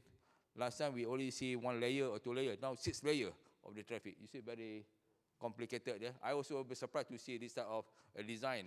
When we build, we were never aware about the situation to see how the complicated is. So we're still building roads and roads in Kuala Lumpur. But of course in Kuala Lumpur, the government realized that. We know we have to slow down the traffic, the building roads. We have to move on the public transportation, on the LRT, MRT, you know, and so on. So encourage. So our system is, for the past 5 years, they are building on more roads and so on. Most of our toll highway is all privatization, is private roads, and that is another issue how to handle, you know. Okay. So this is what I just collect from the FIN is a organization who collect data information, you know. It's talking about safety, you know, road safety. So we know. So this is I pick up from the FIT comms, you know. So you see, that's a good look to say more likely to die. So, so if I put this one, my minister will kill me. It's not good publicity, but it's a reality. You know? But we see the population and so on. Thailand, doctor, I don't know whether it's right or wrong. So I just pick up. You don't blame me. I don't blame me. I just pick up from the .com information and so on. You know, top 5 countries more dangerous road. Of course, they got some definition and so on. But anyway, not a little bit more. as implemented regulatory body, so to run the root ITS application, okay? So many organizations to handle here. So how to handle? So everybody have their own direction and so on. So it can make it more complicated, you know. So let's say we want to do something, you have to go to you have to change the legal framework, the enforcement frameworks, and many things. So it's become quite very challenging, you know, to do. So we need to harmonize, you know, to the whole system, make it very simple and so on. So sometimes that's the problem with like country like in Southeast Asia. Sometimes you want to do something, so many very critic. So it will slow down the system, the whole thing. So sometimes the system is good, but to do it, we become slower because of this issue, you know. So I think in Indonesia have the same problem too. So this is very challenging. Anyway, despite the challenges, we have all these skills in place, what we're having now, you know. 93% in Malaysia is covered with 4G, you know. So we go now talking about 5G. If we have 5G, okay, so Minanda, we are there. So you have what? So what? You have got 4G, 5G, what? So now you're talking about 5G application, using the 5G application and so on. It can do many things, right? So sometimes we are ready there, but we not utilized fully. 86% of Malaysian population are social media user. They know this or computer, iPhone, IT, and so on. They are well versed. They know. So it's quite easy to convert all these things with the background and computer. They can migrate to the new system. 40.6 million mobile connections. So our population is only 30 to 4 million. So somebody have two handphone maybe, or three, whatever it is. So from the report say, of course, with all the congestion and so on, we lost on 10, 20 billion a year because of the congestion, due to the economics, loss of anything. So as mentioned, the car, one person, one car, and at this moment, of course, the government try to go on the modal split, 20% of the to a public transport, right? Essentially, we see our German people talking about 30%. So we encourage to increase more. 20%, maknanya you have to provide more better frequency, better timing, and so on. This is the thing. Now, actually, Kuala Lumpur, our LRT is already full, especially in the morning and afternoons. So it's actually need another more lines to build. These are the challenges actually in Malaysia. I think Martin Piflo, our friend from MBTC, will know very well. So I've been involved with this for a long time. It's not about the technology problem. It's a commercial problem, financial, and sometimes the legal framework. This is the only problem. So I'm not worried about technology. It's all there really. So the issue is especially if the roads belong to the private sector. If the road belong to, like Taiwan, it's a national road, Taiwan Boreo, it's belong to the government, it's quite simple. But in Malaysia, it's all privatized toll highway. So we got 23 companies with various categories, some are rich, some are very poor. So all talking about dollars and cents. So sometimes you want to convert to the multi-free flow. Yes, the idea is good, but to implement is very, very, very tough. So more challenging on the how to do it, because the end of the day, talking about is commercial part, actually the more difficult part. Okay, so of course we keep on pushing, because the end of the day what we do is all for public, because the end of the day is the public you have to suffer. Then at the same time, because congestion at the toll plaza will create environmental problems, so pollution, right? So we are talking about net zero. This is not going run very well and so on. And so called sometimes accident. Okay, completing the bus rail transport, I think we are doing it. First mile project is always an issue. One first mile and the last mile, I think the company is trying to help to make it better. TOT, I think you all talking about people try to let a lot of people to stay in the city. not to move every morning, move in the morning, late afternoon, 1 billion in, 1 billion out, you know. So then the government try to build a DOT. You stay in the city, you work in the city, and make it. So this is a thing, development going on. Model split, road safety is always the issue.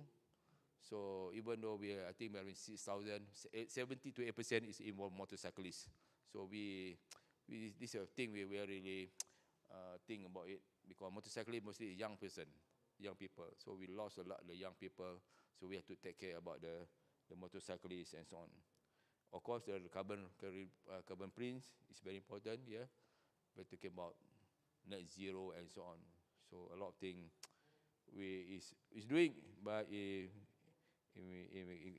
quite slow been done. This talking about the data challenges, everything. I think all been mentioned here. I think it is all more the technical part, you know. So this is the thing. See, this is some of the project going on, you know, completion of Marab M3. So he is waiting for a green light to proceed in this project number 3 to complete the circle. So I think hopefully by this year, I think they should start construction this MRT 3. The MRT is the circle line. We got 3 lines. This is the 3rd line, and the rest is all going on. The LRT, the advanced open payment system, multi-flow, this all been done. So EV charging, okay, we government start with the electrical, start building cars and so on. So there's a program to increase the charging and so on the car and on the using of electric vehicle car. Okay. So smart cities, of course, we have. Of course, I think this is quite standard, 7 smart pillars. We could talk about smart environment, smart living, smart people, smart economy, smart digital, smart government, smart mobility. You have all these smart, then we can become smart city. If you don't have a smart people, you cannot do that. You need a smart people, more important. Okay, of course the definition is there. Okay, so of course the end of the day, what we want to stay in a very lovely city, right? So what will you do? The end of the day, you spend a lot of money, whatever it is. The end of the day, you want to have life to enjoy and the life in the city. What you need? Yeah, so accessible, efficient transport, access healthcare, sports energy, social, good governance, and so on. This is what we want actually. If not, we will migrate to the rural area, go to the mountain, peaceful. We die over there. Okay, anyway, the challenges in Malaysia, I think Southeast Asia, is almost quite same. The challenges from country to country is different. Okay, of course we cannot compare our friend from Singapore. Singapore is very small, very advanced. Okay, but interoperability issue is very important. You know, when you move to Malaysia, because we have got boundary bridges, and so we have to make sure we disperse the traffic well, and so on and so.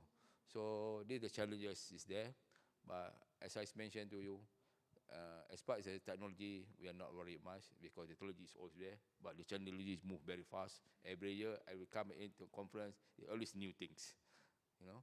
So only thing, what to do now, when to do. The end of the day, all talking about money. We always thinking, how can private sector finance the projects? Is it bankable, workable, or feasible, and so on? Because to allow the government to build 100%, I don't think the government can do it. Because you need a private sector to come in to help to bring up the ITS part. If not, it won't happen. So that's all. Thank you very much. Thank you very much, Dato' Ismail, for your sharing. Please take your seats down the stage. Time on time? Yes, right on time. Perfect time management. Thank you. Thank you to Dato' Ismail for sharing with us the challenges in Malaysia and the initiatives that they are currently taking to address the challenges in intelligent transportation. 我们再次谢谢我们的 Dato' Ismail 讲者跟我们分享在马来西亚面临的智慧运输上面推动的挑战以及正在进行的相关的计划。再次感谢。接下来，我们下一位讲者呢，邀请到的是香港智慧运输协会的理事长 Stephen Liu。他今天呢，要跟大家分享的主题是香港2030智慧交通的愿景。Our next speaker is engineer Stephen Liu, President of ITS Hong Kong, who is going to share with us the smart mobility in Hong Kong 2030 and beyond. Ladies and gentlemen, please put our hands together to welcome engineer Stephen Liu. 掌声欢迎。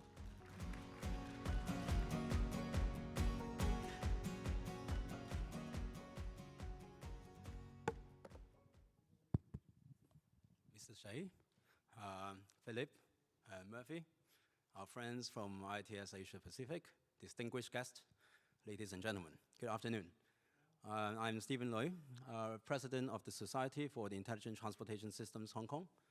I'm also Technical Director of AECOM, Asia Company Limited. So first of all, I would like to thank ITS Taiwan and also Taipei Computers Association for your invitation for me to be here to attend this Smart City event. I'm fascinated by all these smart city initiatives that I've seen over the last few days, especially in the area of ITS. It's also giving me a really good opportunity for me to be here again in these lovely cities of Taipei, because I don't know why, don't ask me why. The last time I was in Taiwan, it was more than 10 years ago. The last time I was in Taipei, it was more than 20 years ago. But I assure you all, and also I also talked to Philip, that I will be here sooner rather than like 10 years or 20 years later.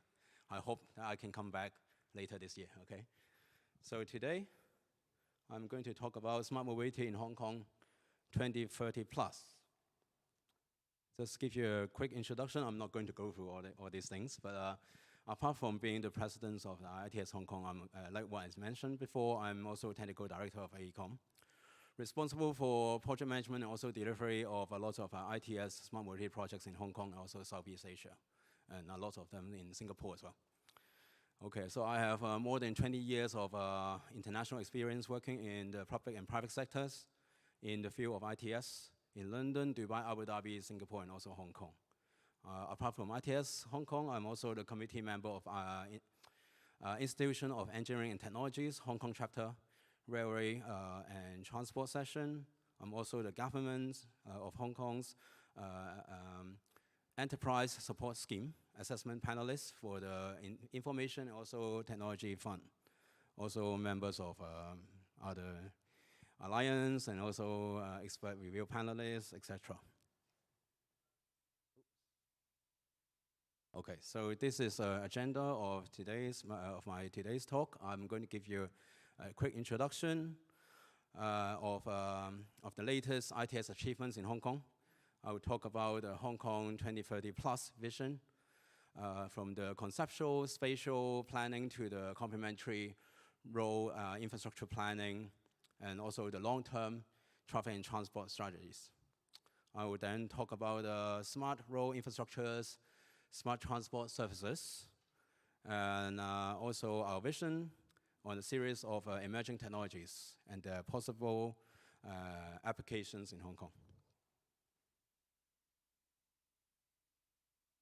Okay, so I did comparisons between Hong Kong and Taiwan. Of course, Taiwan is much bigger than Hong Kong. Hong Kong is only 3% of the whole of Taiwan. But if you look into the Hong Kong's built-up area, even though the size of Hong Kong is 4 times the size of Taipei city, the built-up area is actually similar to the actual size of Taipei city. Why is that? That's because we have a lot of mountains and country parks, etc. in Hong Kong. The land area is, the built-up area is 25% of the total land area in Hong Kong, compared to around 45% in Taipei. I'm not going to go through all the statistics here, but something that our transport department is very proud of is the 90% daily passenger trips on public transport. You can see there. Why is that? That's because you can see over there that 70% of the population actually living within 500 meters of rail station. And you can see that 1.2 million visitors from Hong Kong to Taiwan is a very famous destination for the Hong Kong citizen. And we now have 925,000 total licensed motor vehicles in Hong Kong. You can see that the growth for the last 10 years is 29%, almost 30%.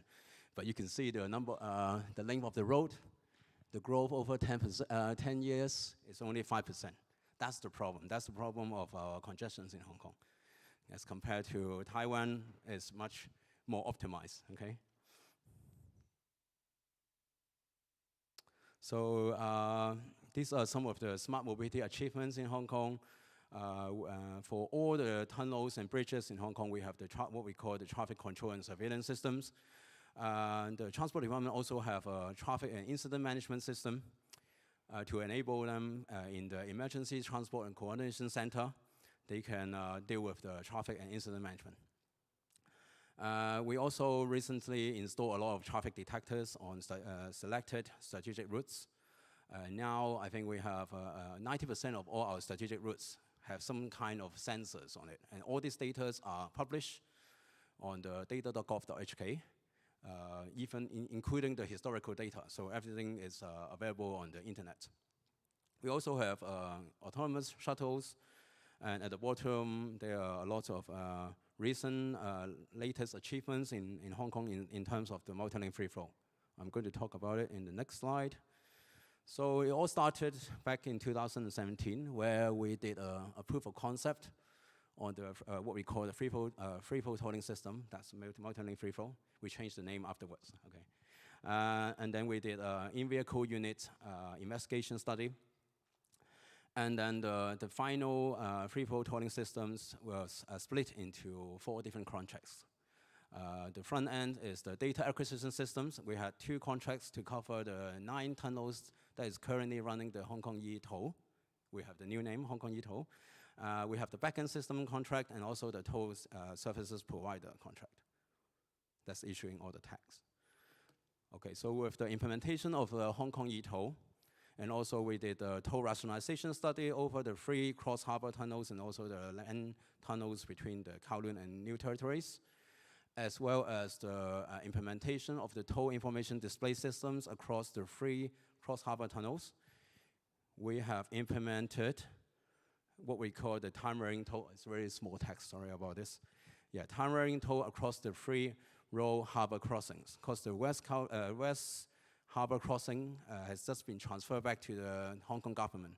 So now the Transport Department can charge all the motorists at different times of the day, different charges. So to use the toll charges to shift the traffic demands across the 3 cross-harbor tunnels. Because, for example, the West Harbor crossing used to be charging at like $70 Hong Kong dollars each time, and now at off-peak is $40, okay?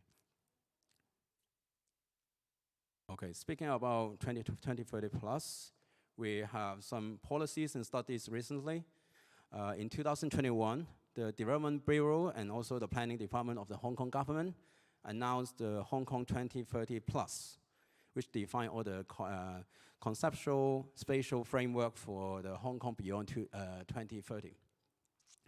The most important thing that is defined over in the framework was the term about the Northern Metropolis. Okay, in 2023, to facilitate the connections between the 2 metropolises, the Transport and Logistics Bureau present the Hong Kong Major Transport Infrastructure Development Blueprint. Okay, about planning the railways and major roads beyond 2030. And also in 2024, there's a traffic and transport strategy study. It's conducted to formulate a long-term traffic and transport strategies. So I'm going to talk about all these things in more detail. On this diagram, it's illustrated 2 metropolises and also 2 development assets. They are the Northern Metropolis, the laser point. Anyway, the northern metropolis is towards the north part of Hong Kong that is adjacent across the border to the mainland China. And also what we call the harbor metropolis, which is in the Kowloon and also the Hong Kong side, including the Khao Yi Jiao artificial islands, what we call the Lantau Tomorrow Vision. Okay. So there are two metropolises that we are developing, and also as well as two corridors. The eastern part is what we call the Eastern Knowledge and Technology Corridor, and the other one is the Western Economic Corridor. These are all to facilitate better connections with our cities, GBA cities across the border.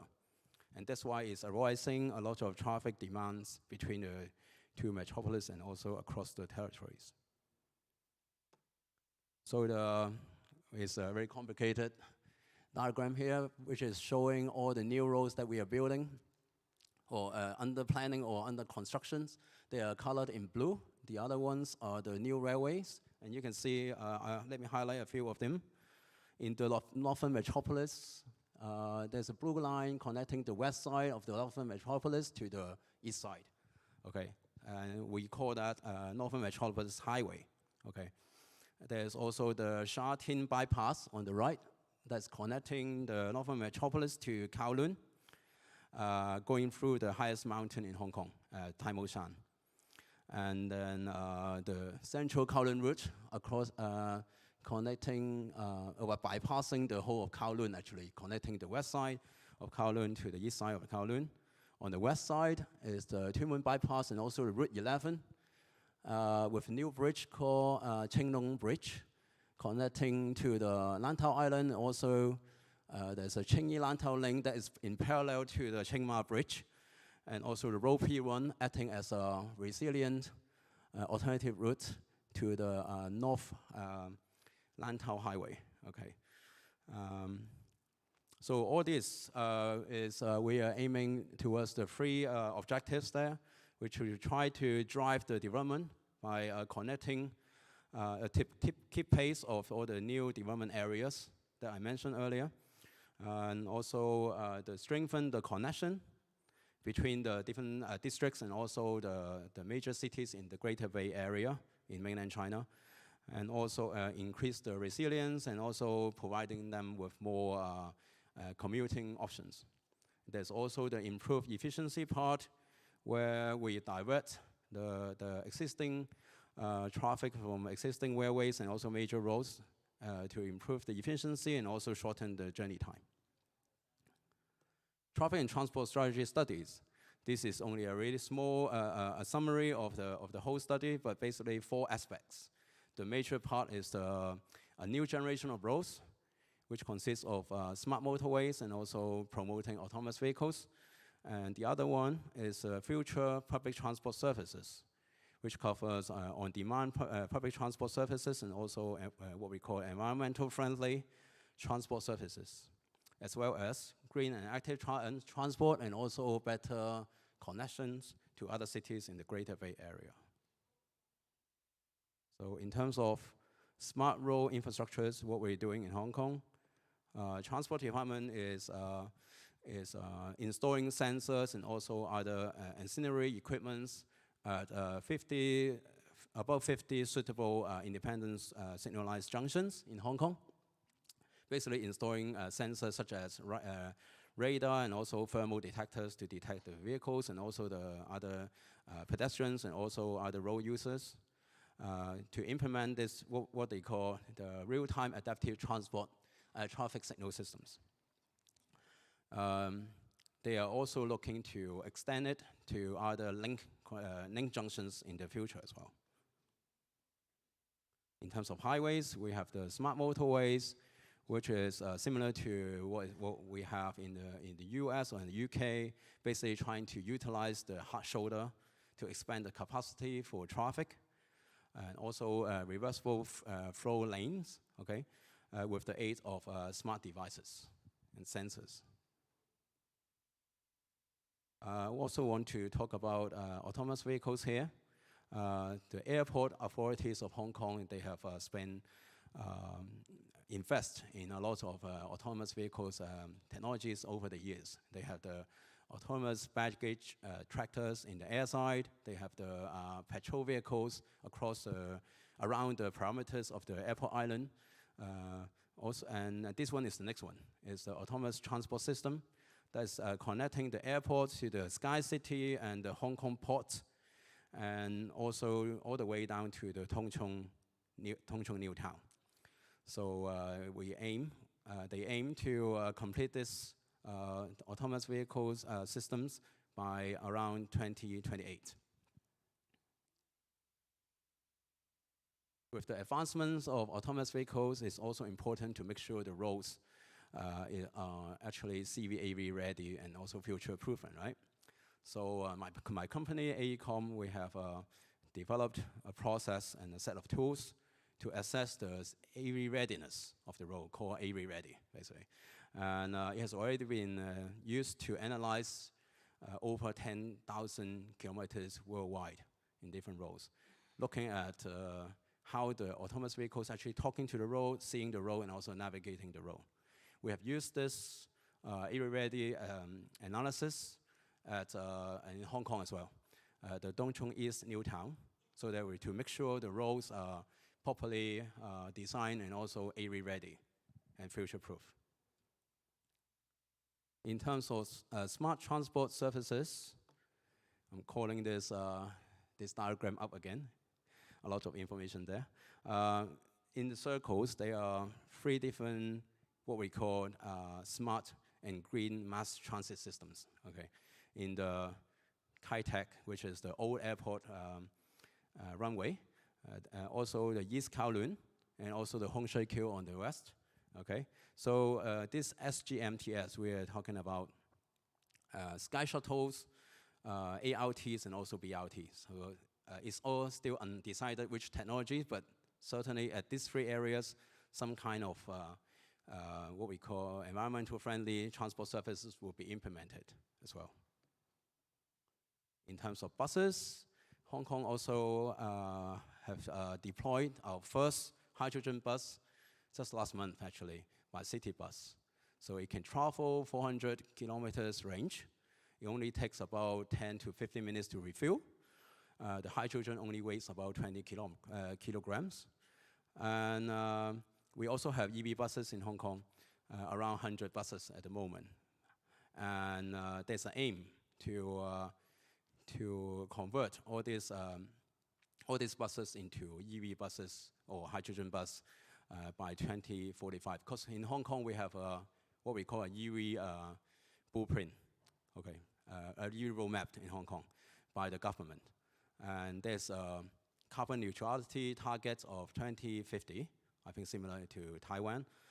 We have also a policy where all the new vehicles has to be electric by 2035.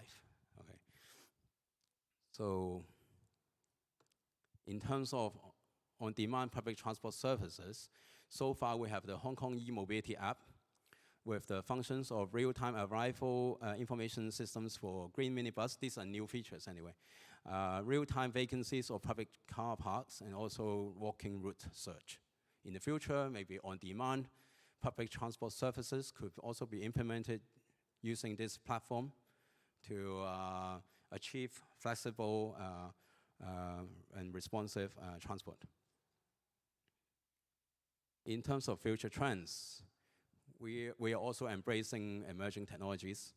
And with the rising ownership of EVs, maybe charging lanes is also something that we can explore as some highways with high utilization rate. Vehicle to grid is talking about each EVs would be like a power bank or battery to a power grid to achieve what we call the peak shaving for the power supply to make it more sustainable, Hong Kong. So maybe this is another area that we can look at in Hong Kong. And last but not the least, electric vertical take-on landing, eVTOL.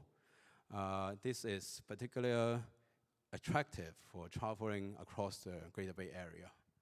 There are lots of developments in the eVTOL area in what they call the advanced air mobility, as we have seen in the talk earlier this morning at this event as well.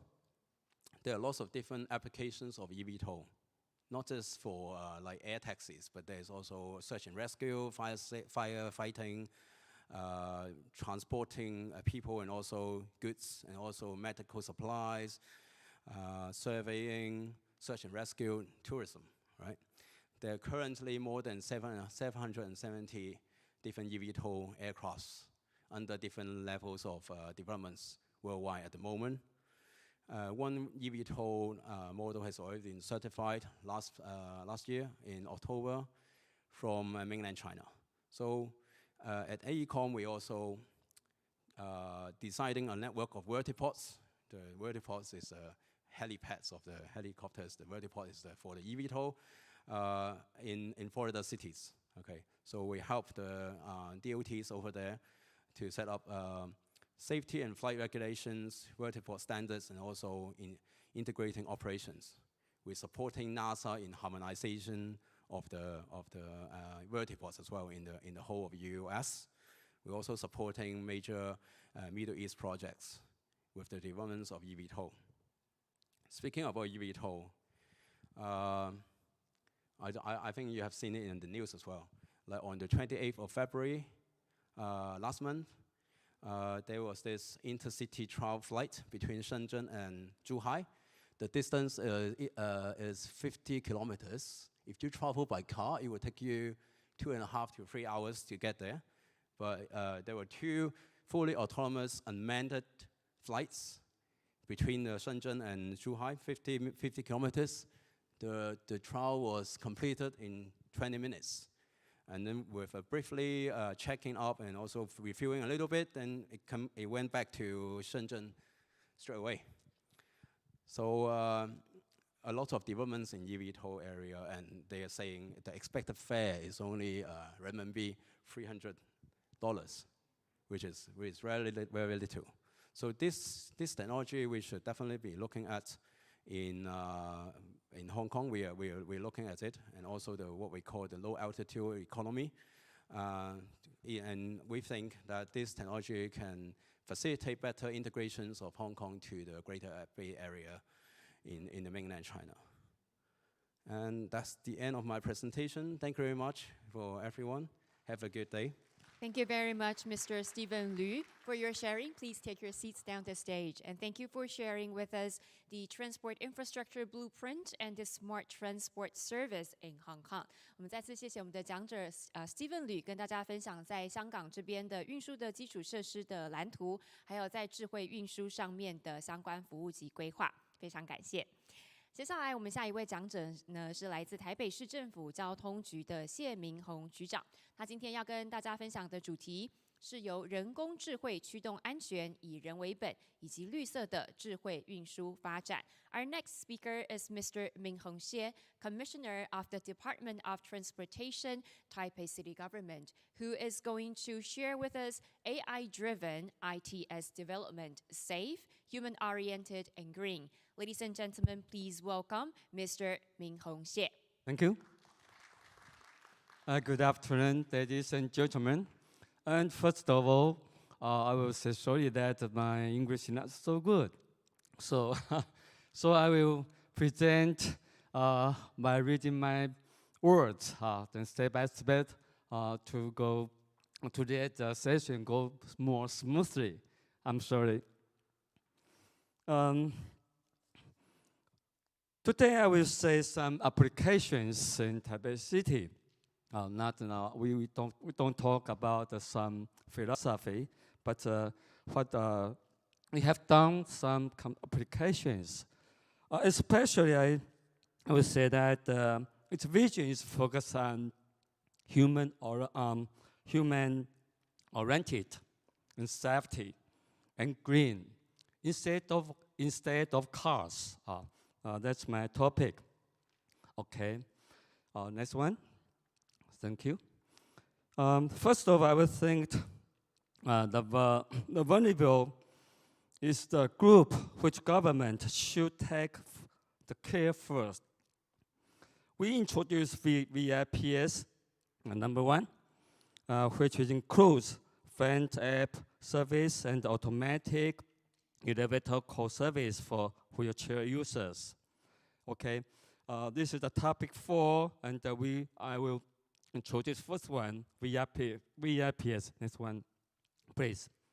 The VIP piece includes friendly app service and automatic elevator call service for wheelchair users, which is installed in metro stations. Next one. When you take a bus, the driver always expects you to wave your hands to inform him. However, it is impossible for visually impaired people to see whether the bus is coming or approaching. Nor can the driver identify the visual people is waiting. To solve this problem, we create a friendly user UI service in Taipei app, and combined with the outboard unit on buses to notify the drivers to pick up the passengers. For example, the passenger can choose which bus route he wants to take by his mobile phone and set where he wants to get on and off the bus. When the bus leaves the last stop before the stop where the passenger is standing, the driver will be notified by sound and light.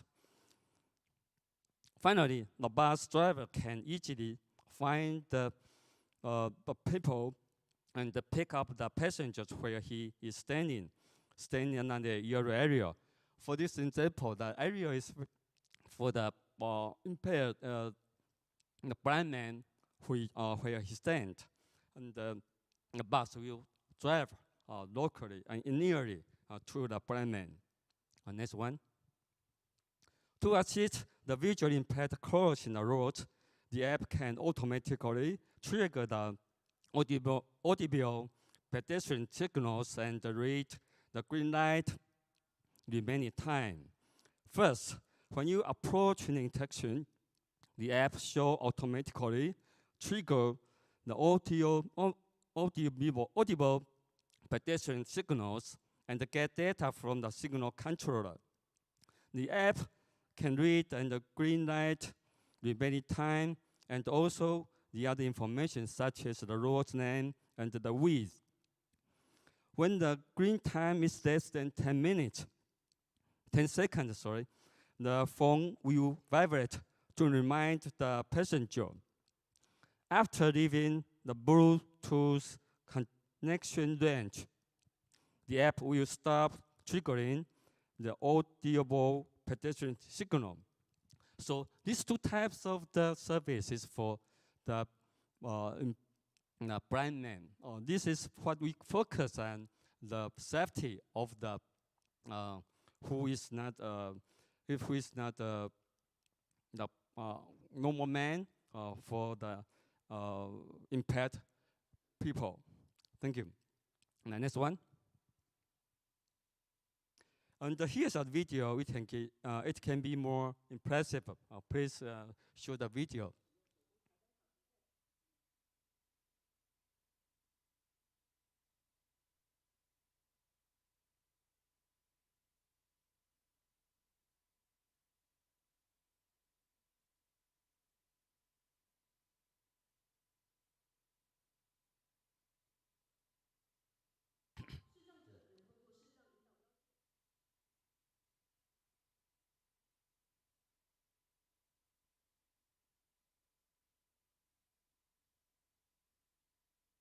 We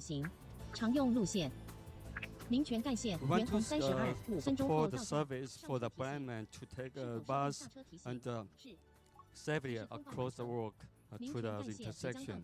车上播报系统会提醒前有视障者等候搭乘服务，视障者可在定位点等候乘车。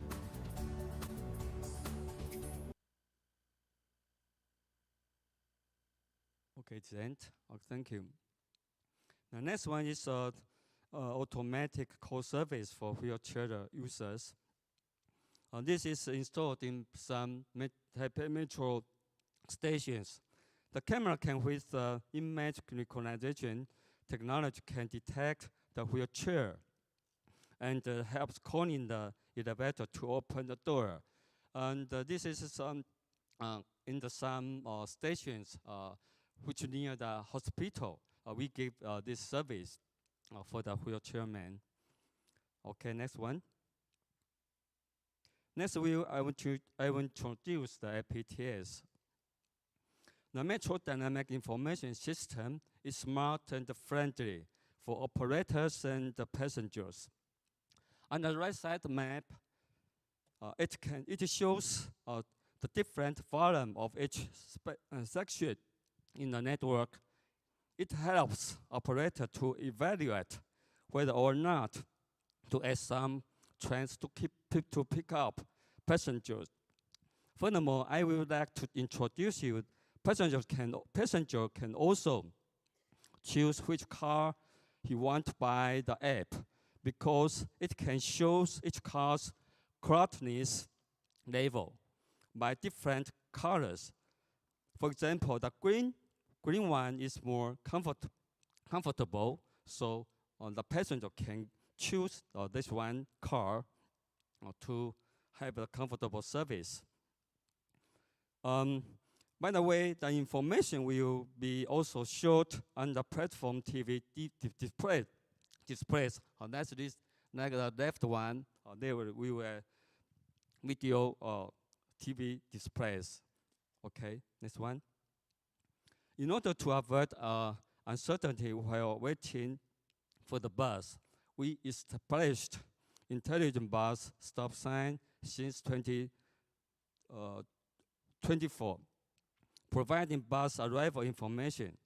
From the existing LED display, the intelligent stop sign has developed a solar-powered electronic paper display without electricity.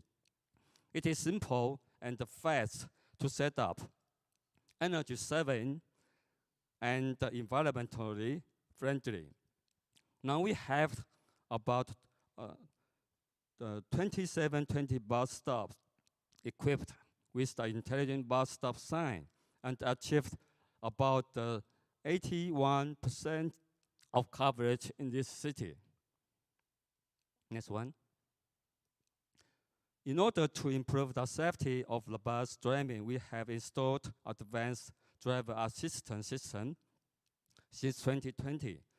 The functions include front collision warning assist, then departure warning assist, and the blind spot detection system. By using the system, the operators also can analyze a driver behavior by trigger data.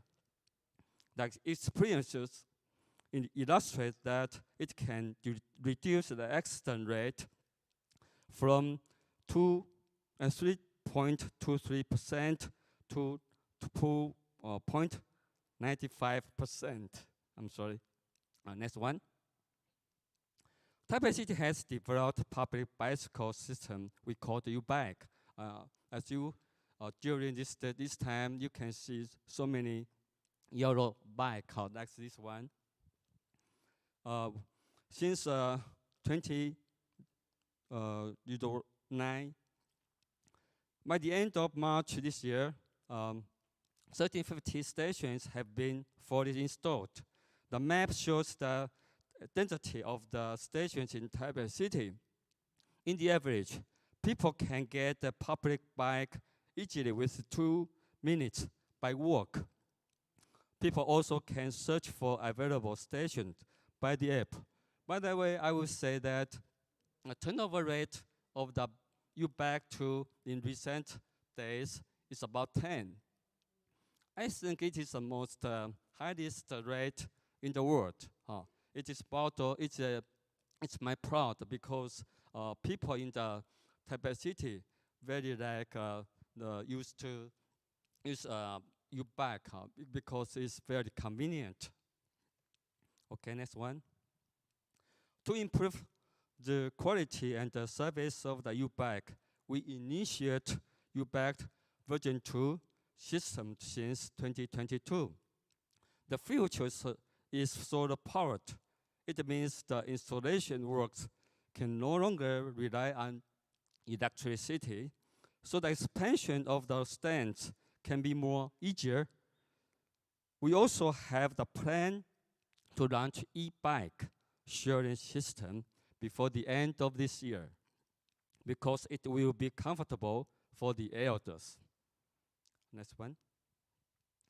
And to decrease the usage of private vehicles, we also have shared mode vehicles, including cars and scooters. And the usage is increasing year by year. You know that in Taiwan, we have so many motorcycles. It is the problem we made. So how to decrease the usage of motorcycles? It is a problem. So we want to introduce more shared mobility modes of the vehicles. Next one. And the Mega City Pass, it means bus ticket, have been launched on July 1 last year. The price is about $38 for 30 days. It covers unlimited usage of public transportation modes in the 4 major cities in northern Taiwan. As a result, the usage rate of the metro, buses, and the U-bike increasing by 11 to 30%. It is my proud. Thank you. Next one. The third part is IPS. On the off-road side parking lot, we have created 3A system, which means auto plate identification, auto barrier gate opening, and auto payment system. It works without any manpower, and the driver also can save their time. On the roadside system, we also have set up the smart parking lot poles. The system can recognize the license plate number and detect the dwelling time. The driver also can pay the fee at the same time. It will also collect evidence for illegal parking during the prohibited parking period. Okay, next one. For the charging facilities, we currently have 600 charging spaces and 5 quick charging stations. We are continuously constructing charging facilities with plans to reach 3,000 charging slots for public parking lots by 2030. Next one. Finally, let me introduce you ATMS. We have developed intelligent traffic control system since 2019, including dynamic signals and traffic responsive signals. It does significantly improve traffic efficiency on the congested road network. For those road corridors with dynamic control, the travel time can be shortened by 9%. Sorry. Next one. And to avoid traffic impact by power outage, we install UPS at 28 emergency roads. Till this year, we have set up 427 sets. Next one. AI accident detection is also very important for traffic management. Now we have 41 AI accident detection systems. The results showed 79% of traffic incidents can be detected 7 to 8 minutes in advance. And some enforcement technology is implanted since 2019, and the 38 technological enforcement facility have been built. What we want is to decrease the traffic violations. Compared with before and after, number of traffic violations has been significantly reduced by about 90%. Okay, next one. Okay, nowadays we're still trying to develop ITS programs from each kind of area, and we want to our city could be more safe, more green, and more smart. And by the way, I would say, I will emphasize our mayor, Mr. Zhang, has the strong desire to develop this city to be more smart, more intelligent. As you meet him yesterday, he's very young and he's very, very emphasized the smart city. So he set the goals. He wants to everybody to struggle for our goals. And I will invite you to be here year by year and to see how we are progressing. Thank you very much. I'm sorry, my English is not so good. Thank you very much. Welcome. Thank you very much, Commissioner. 谢明宏局长，局长请回座，谢谢。在精彩的分享之后呢，接下来我们要进行的是综合座谈。那我们先请工作人员为我们摆放这个综合座谈的座位。稍后呢，我们会请我们的讲者、语坛讲者及我们的主持人上台就座。那这个时候也请容我介绍一下，我们等一下要进行综合座谈的语坛讲者以及主持人。So we are going to move on to the panel discussion, and as our staffers are setting the stage, please allow me to introduce our moderator and the panelists, whom I will invite onto the stage later once the sofa on the seatings have already been arranged. The moderator for the session is Dr. Jianbang Liu, Deputy Director General of the Bureau of Transportation of Kaohsiung City Government. And the panelists include Dr. Sorawit Narapiti, Advisor at ITS Thailand, Mr. Mike Raj, President of ITS New Zealand, Dato Sri Engineer Haji Ismail bin Muhammad Saleh, the President of ITS Malaysia, as well as Engineer Stephen Liu, President of ITS Hong Kong, Mr. Mohit Sindwani, First Vice President of ITS Singapore, and Mr. Ida Bagas Ilham Malik, Regional Vice President of Sumatra ITS Indonesia, as well as Ms. Commissioner Ming Hong Xie of Department of Transportation, Taipei City Government. A warm welcome to our panelists and our moderator. I will now hand the floor to our moderator, Dr. Liu. Okay, good afternoon, my good friends. Thanks for staying here for so long. It's about nearly 3 hours. But if someone have left, it's his loss, okay? Now, we're going to the most fantastic part of this forum. It's panel discussion. So, yeah. As you can see, we all compete with each other, and also we want to collaborate with each other. So we share our expertise and share our knowledge.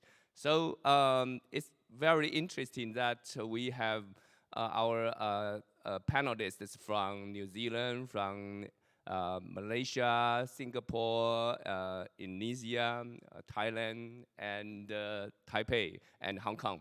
Okay, so my first question, I would like to ask, because Mohit, you haven't had any presentation, so the first question is for you, okay? So I would like to ask, how can we ensure that the deployment of ITS is inclusive and accessible to all members of society, including marginalized communities and individuals with varying technology access?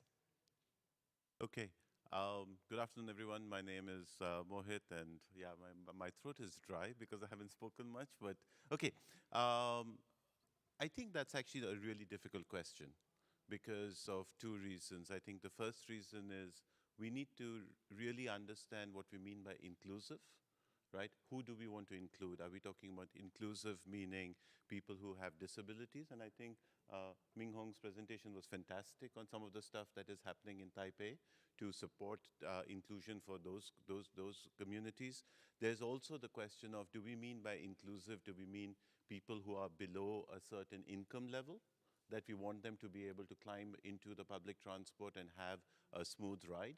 And also inclusive for people who are above a certain income level, right? Or is the option that somebody who is rich will always take the, will always drive? Or do we want them to also come into the transportation side, for example, into public transport? Like you guys are doing fantastic with 90% trips being on public transport. But I think at its heart, we need to start with the user, right? We need to start with why somebody is traveling. Are they traveling for work? Are they traveling for leisure? Are they traveling because it's an emergency? Or is it something that they absolutely have to do? And then make sure that that's convenient. As long as that is convenient, by putting the user at its heart, I think we will get it right. We'll get it wrong first, and then we'll get it wrong again, and then we'll eventually get it right. Yeah. Okay, thank you. Also, the question I also would like to ask Mike, because New Zealand is quite a huge place. You got urban place, a rural area. It's quite a diversified development. So how can you deal with, like, use the ITS to deal with inclusive, accessible mobility? Yeah, I'll come back to some of the things I was saying and also pick up on what Mohit was saying, is that define what you mean by inclusive, who you want to include, and also, I think the purpose. I think that's a great point there, Mohit. Understand that purpose, because you might want to have different metrics for different purposes. But it still comes down to, once you've defined that, what do you measure? And so how can you judge when you've got it wrong, pivot, when you've got it wrong again, until when you get it right? So I think that this, and even though we are a diverse geography, spread out population, I think a lot of those measures will be very similar. It's just how we measure them and how and what our targets are that will be different from region to region. And so I think getting those measures right and starting to collect the data will help us get it right. Okay, thank you. So the answer is the first definition. What is Yeah. who is we are going to take care, and how to measure it. Yes. And also then maybe that's how we can do, maybe right or wrong, but if we try and try, we will find a good way. Yes. Okay, thank you. And next question I would like to ask Malik, because you also haven't give any presentation. So yeah, the second the question I want to ask is, how can data analytics and artificial intelligence, AI, be leveraged to optimize traffic flow, reduce congestion, and enhance overall transportation efficiency within smart cities? Okay, thank you very much. Maybe we can answer it with the LUTI. LUTI, I think for Indonesian case, we need to build land use and transportation interaction to solve the problem in the transportation issue. Because we know transportation issue is happen because the, how to say, land use, it's some land use with the others, it's make the trip generation and trip distribution, okay? So it's make the problem in the transportation. Traffic jam happen because interaction land use A with the others land use is not, how to say, not clear to solve the problem in the transportation. In Indonesia case, urban areas still in the growth position, so we sure transportation will be problem in the future because we have the problem in land use interaction. That is why I think we need to manage the land use function, building function, transport-oriented development, type of the public transportation need on the future, transport demand management, and parking management. It is why we need to build the LUTI Command Center to make sure the smart city and smart transport management can be realized in our cities in Indonesia. So for the first time, maybe we will build LUTI in the Nusantara city.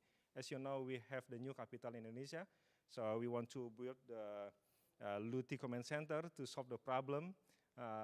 So what happened in the Nusantara not similar with the other city in Indonesia. So we try to prevent spatial planning violation, because violation in spatial planning make the problem in the trip generation and trip distribution. So I think LUTI is the answer to your question. Okay, thank you. Okay, so in respect to Hong Kong, I think, Steve, do you have other experience or opinions you want to say? Yeah, I was just thinking about it. In Hong Kong, I think there are like two or three steps about in terms of the data and also how you analyze it. The first stage is to have the data first.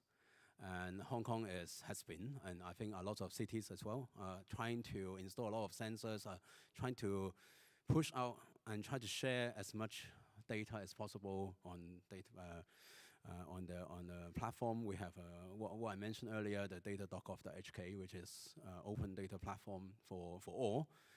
Initially, they will only have the real-time data. And now they are also sharing and storing and sharing all the historical data, which is excellent for academics and to try to explore how they can make use of the data to generate insights from the data and to better predict the traffic patterns and also how to handle the incident. But after we have the data, then we need to have some kind of platform and maybe to apply AI and also like big data platform to actually try to make better predictions in terms of the travel patterns, like daily travel pattern, and also when you have an incident, then you need some kind of simulation platform to try to look ahead. To predict the effects of the incident, like half an hour later, that kind of thing. And what mainland China is doing is another level that they have this, what they call the city brain, that's sitting on top of their transport management platform.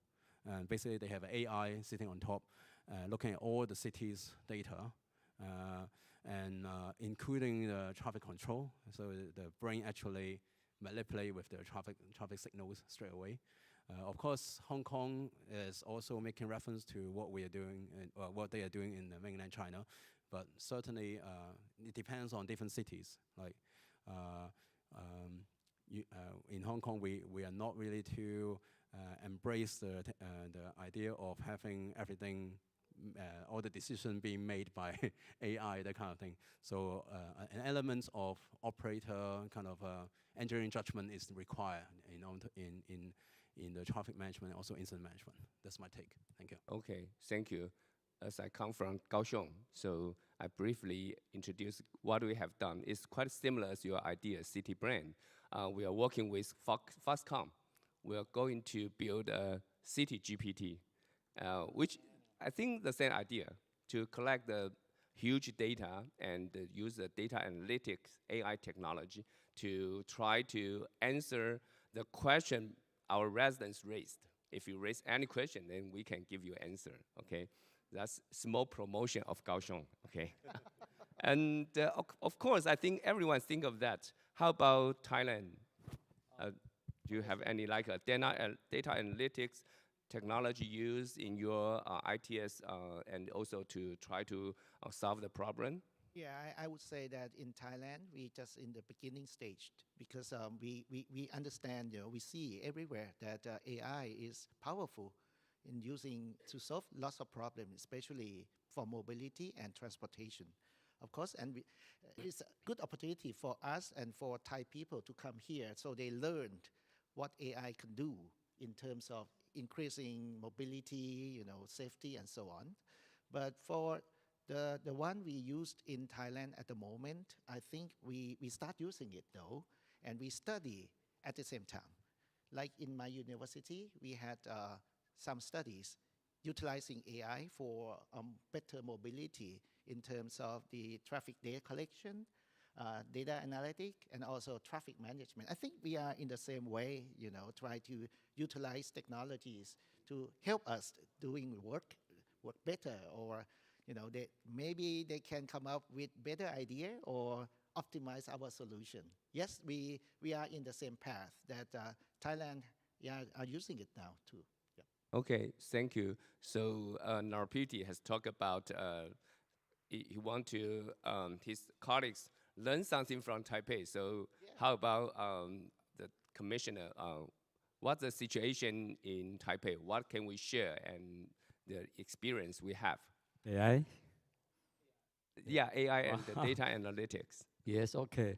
So I know your question, but maybe I will answer in Chinese, and I beg your pardon. You may translate Sure. for me. 我第一个印象应该是在对于我们的科技执法，在科技执法这一方面，可以用 AI 来辨识这种各种的违规行为。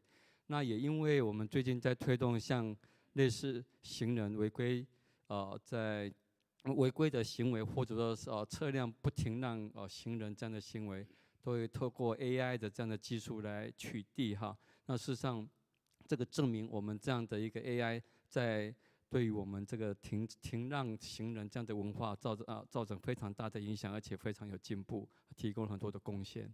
Okay, first, the commissioner said that the technological enforcement is very important. They introduced it, used the AI technology to enforce, to adjust people's driving behavior. Then we found that many drivers, they don't yield to the pedestrian. That's a problem in Taiwan, I think not only in Taipei, but use the technological enforcement so it can change their behavior, make our drivers more polite to the pedestrian, and keep our pedestrians safer. Yeah, okay, thank you. Okay, thank you. And next one I want to ask,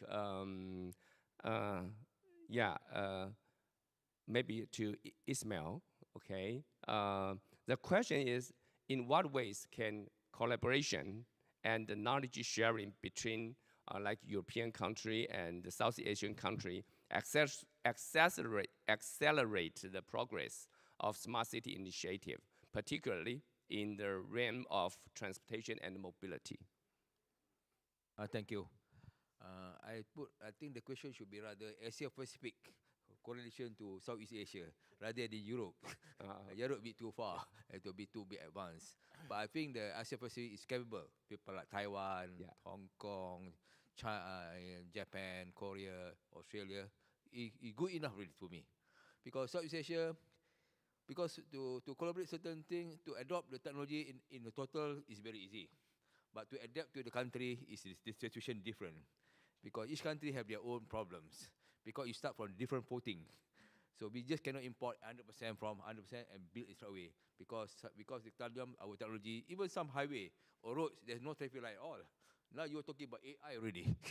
So how to mesh? So, so first we have to see, of course, to choose MPs which are the technology is suitable to that country. So of course, if you ask me, of course, the basic thing is the road infrastructure first. Sometimes countries don't have the infrastructure. Then talking about, we build a traffic light slowly one by one. Then we're talking about, then really, and so. So what I'm trying to say is, sometimes the culture of the people is the same thing. You have to suit, because some people or in Europe or some country, they know about the internet and so on. But some places have no electricity and so on. So the level of thinking of the public, because at the end of the day, the public have to use it. If the public do not understand how to use all these things, at the end of the day, it become useless. So the people, the country, whether it's suitable, the technology, the acceptable by the public, and of course the last part is the financial part. Because sometimes you say the parity is on different things, and they try to build on social economic first and so on. So this is the thing I think we have to be very selective, and we have to come into certain system. We just cannot be change 100% in one day, one night. So we have to do it very slowly and gently and transition. That's the thing I think. But as I say, APS Pacific is the right person to work with Southeast Asia countries, and they know better and more understand better on the ground. Thank you. Yeah, thank you. I think the important part is cultural adaptation. So you have to, any new technology, if you want to introduce, you have to comply with the local situation. Okay, the culture. Okay, yeah. Maybe I just want to add 2 points to it. Your question was also about collaboration and what we can learn, but we shouldn't overlook that Asia is not always behind. We can also teach. I think what we've seen in the last few days about how AI is being used, how machine learning is being used, how data is being used in this part of the world, we might well be ahead of Europe. And there's no reason why we can't take our systems to Europe to help with problems that they're facing. And equally, there are areas like human privacy management, which are much stronger enforced in Europe, which we would probably want to bring back to our countries and roll that out as part of our system. So I don't doubt that there are things that we can learn from each other, but I think it's important to remember that we can learn from each other. It's not just that we cooperate to bring their systems here. All the challenges that Ismail highlighted are real, that we are probably closer to Asia, in Asia Pacific, but we shouldn't put ourselves down. Thank you. So, Mike, because New Zealand is more like a Western country for compare with the. So, what do you think about the collaboration? How can we? What kind of methods or kind of ways we can use the collaboration to improve our mobility? Well, I think first of all we've got to make sure that we see what each other are doing. So we need to be able to facilitate. I mean, again, thank you for the invitation here, and I think the way that we have been presented some of the technology developments that in the last 2 days with the little tours around the stands has been just so valuable to me, and I would just love to see more New Zealanders and Australians come and experience that, because it's not the big things.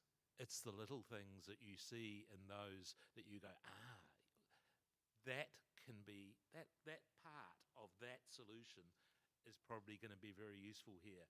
And similarly, if you came to New Zealand, you would see some things that we're doing that you go, oh, we can tweak what we're doing and make it better.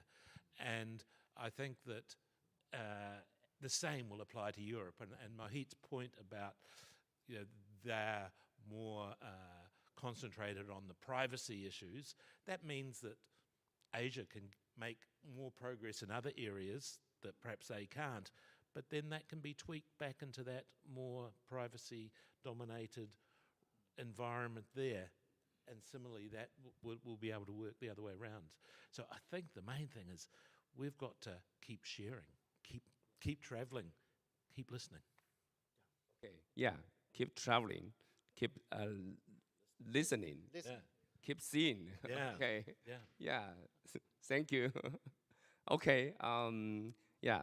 Next one, I would like to talk about like future technology, because we all concerned about the future technology. So as we look forward towards the future, what emerging technologies or trends do you believe will have the biggest impact on the evolution of ITS in smart cities? And how should city prepare for these changes? So first, I would like to have Stephen. Thank you. Maybe 2 technologies. First is the autonomous vehicles, where everywhere is talking about right now. We are at a stage, well, not Hong Kong, but globally, we are at a stage where we start to have trials, or maybe already fully implemented at some of the cities in the world, with fully automated taxis, already running with a big button for the passengers to actually press, and with someone in the center actually remotely taking over to drive the car safely, to override the systems to drive the car safely to different places. So this technology is very good in terms of inclusiveness and also more accessible to people, especially in the rural area or people from area where they don't actually drive much, and so that someone can actually drive for you. Especially to me, I think it can help to resolve the problem about aging drivers for commercial vehicles, including taxis and also goods vehicles, that kind of thing. In the US, they are talking about autonomous trucks across different cities where you have to drive like 7 hours or something. So, and it's pretty straight. So I've been driving in US and I almost fell asleep because the road is too straight and almost no vehicles on the road. And this is perfect for autonomous vehicles to drive for you. Yeah. Another thing is what I shared just now is about eVTOL.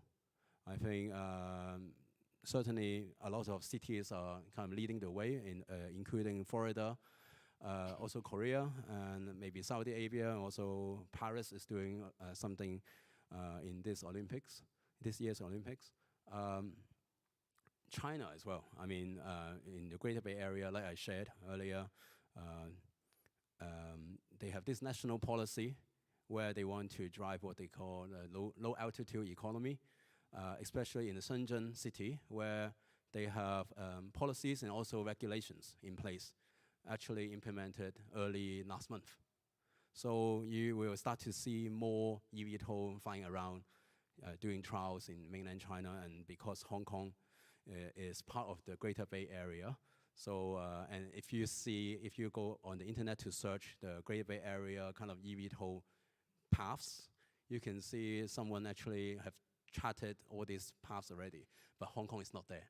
Hong Kong is not part of the paths, even though it's Greater Bay Area, also Macau, yeah.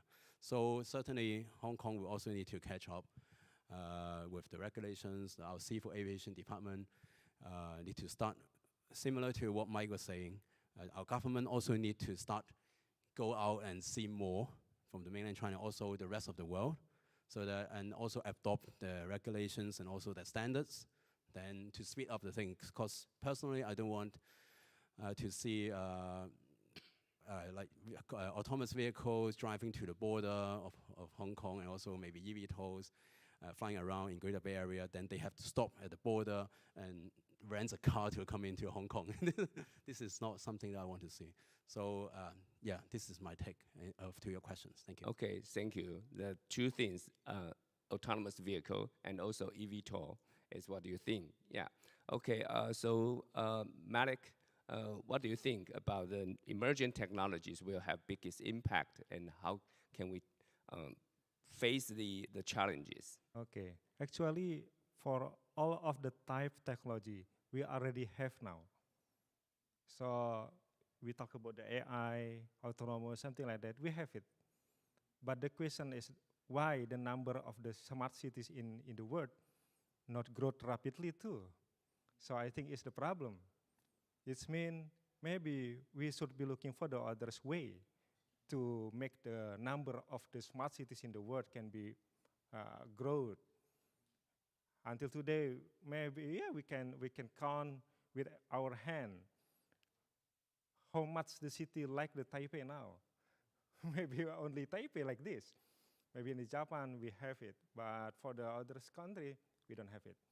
So the question is why it's happened. So maybe we need to looking for the new approach. As we know, we have mentioned with the mic before about the problem. We have the limitation. I think we have the limitation the human resource, limitation in the budgeting, limitation in the regulation, something like that. So we should be looking for to solve it. Maybe we're looking for, or we should be develop new operation system, something like that. Because I have experience when we review some of the technology in Indonesia, traffic system, when we check the others product from the technology company, when the government buy from the others company again, every technology cannot talk the others. So government should be pay again and hire again the new consultant to make it talk the others. So it's the problem. Why? Meanwhile, we know the government has the problem in the budgeting. So I think we should be looking for the solution, maybe operation system. So any technology can be talk each other in one system. So we don't need to hire new consultant again to make the software can be talk the others. So I think in the future to grow the number of the smart city, we need one operation system to make all of the technology can be talk to others. Maybe like that. Thank you. Okay, thank you. Sorry. So we still got like about 10 minutes. So last question, I would like to have you, everyone, maybe 1 minute, okay? And the question maybe is, what do you see the difference between your city or your countries compared with others? And when it comes to implementing ITS, what's compared with other cities and countries, your priority or challenge, okay, in implementing ITS, okay? So of course, in respect to smart cities. Okay. So yeah, like me. All right.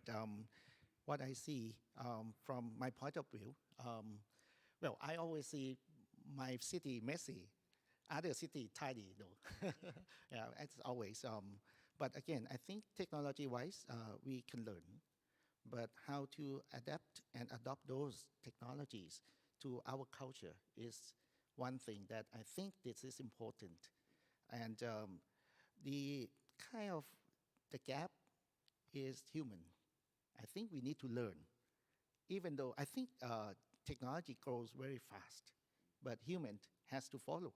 And lots of times that we cannot catch up with technologies. We have AI, we have everything. We have examples in Bangkok per se that we implement some technologies, but people has to follow, and they kind of don't understand. We don't have the full power of the AI and technologies we have. So I think this is human elements is important. Okay, thank you. Okay, how about Mike? Yeah, well, I think in New Zealand, we're doing lots of little good things in different cities and different parts of the country, but they're not connected and they haven't got an overall view of where we're going and what we're doing. So one of the things I think New Zealand needs to do is get that vision that it ties into, because I couldn't present a New Zealand vision. I could say what we need, what I think we need to do, but there isn't a New Zealand vision, and therefore nothing connects together. So I think that's what New Zealand needs to do. I think in terms of what we can learn from the countries that do have a vision is just listening to them, and we do need to take the people along, from the politicians to the users. Okay, thank you. Maybe, yeah, in Taiwan it's quite different. We talk too much about vision. Okay, joking. Next one, Ismail. In Malaysia, the word ITS is quite, we know quite long time ago. So we embrace on this ITS quite some time. But the issue, the implementation is a bit quite slow. In fact, I think why it's slow is because due many things. Maybe issue of the policy is not very clear, or sometimes the government policy change all the time. So when you create, there's no clear policy. The private sector come in is not sure whether they have, if they make investment, whether the system can be used or not. More often, they are very good. Some company they make some ITS application or equipment, but cannot sell to Malaysia because the application is not there. So they have to go to Singapore, to go to Taiwan to sell the thing. So sometimes the commitment from the government is very clear. The policy is must be very important. This is said. So of course, at the end of the day, it's okay about money.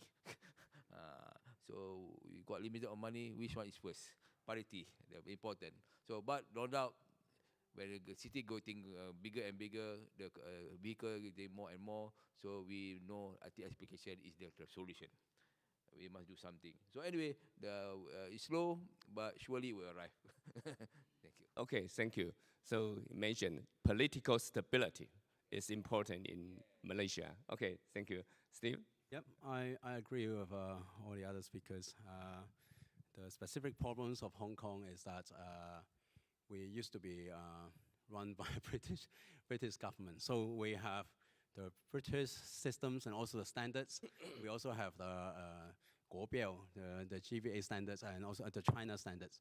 And so sometimes even EV charging like adapters, it took us so long to try to standardize it because we have the legacy problems and yeah, so this is something that that's why it's always very slow. Even though you saw in my slides that they're trying to embrace new technologies, but then in terms of the standards and in terms of autonomous vehicles, actually it's quite slow because they are still saying, hey, it is still a fight between DSRC and also cellular V2X. So we're still waiting for it to slow down. We're still doing trials, but elsewhere it's already implemented.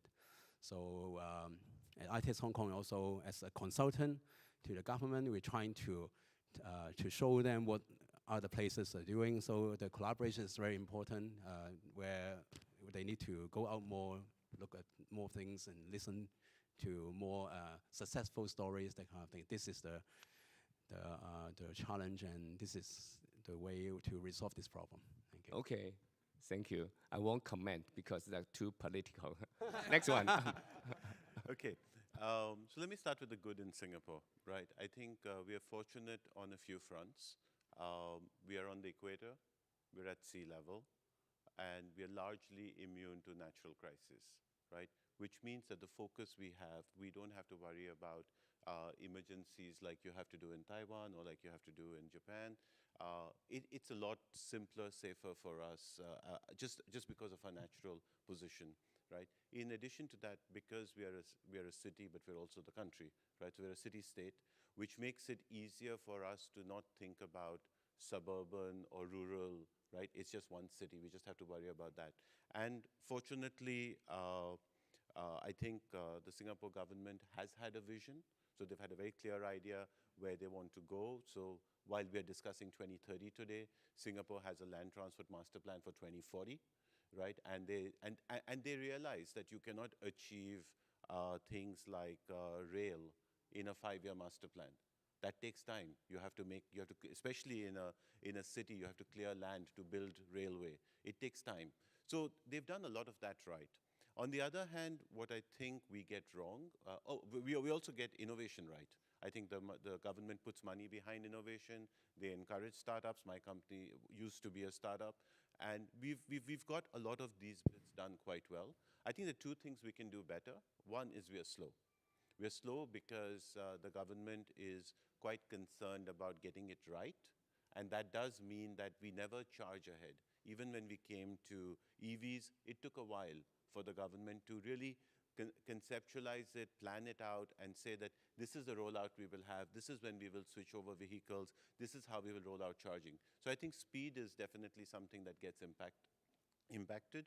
And the second thing that I think we're working on now is more on standards, right? Because when you don't need to work across borders, when you don't need to work across cities, when you have only one department, which is the Land Transport Authority, you can actually get away with a lot of proprietary stuff built into your systems. But we're now trying to come out of that and build out standards. In fact, I am the co-chair for ITS standards in Singapore. So those are the two areas of improvement, and we're working hard on it. Yeah, thank you. And next one, Okay, Malik. thank you. Maybe ITS Indonesia should be learned from the other country because we face so big problem. We have 17,000 islands with 300 million people. So we have 100 major and we have 450 regency. So we should be looking for how to solve the problem in the ITS. That is why in the May, we invite you all to come to Indonesia to follow the ITS Asia Pacific Forum. So please teach us about the ITS, how to solve the problem in Indonesia.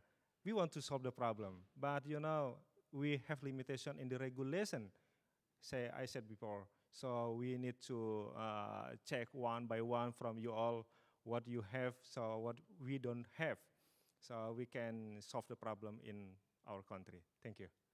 Okay, thank you. We will have a delegation to Yes. Indonesia in May Yes. to join the Asia Pacific Forum. Thank you so Good. much. Okay. Last but not the least, and the whole city's commissioner, what's your opinion? Okay, I need your help again. I need your help again.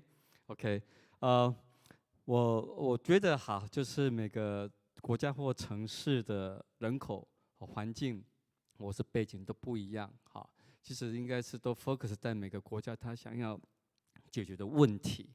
好，那每个问题都不太一样。那我看过了很多国家的在 ITS 发展的历练，它大概都在车子这个方面，其实大概都大同小异。好，随着3G、4G、5G 的发展，大概大同小异。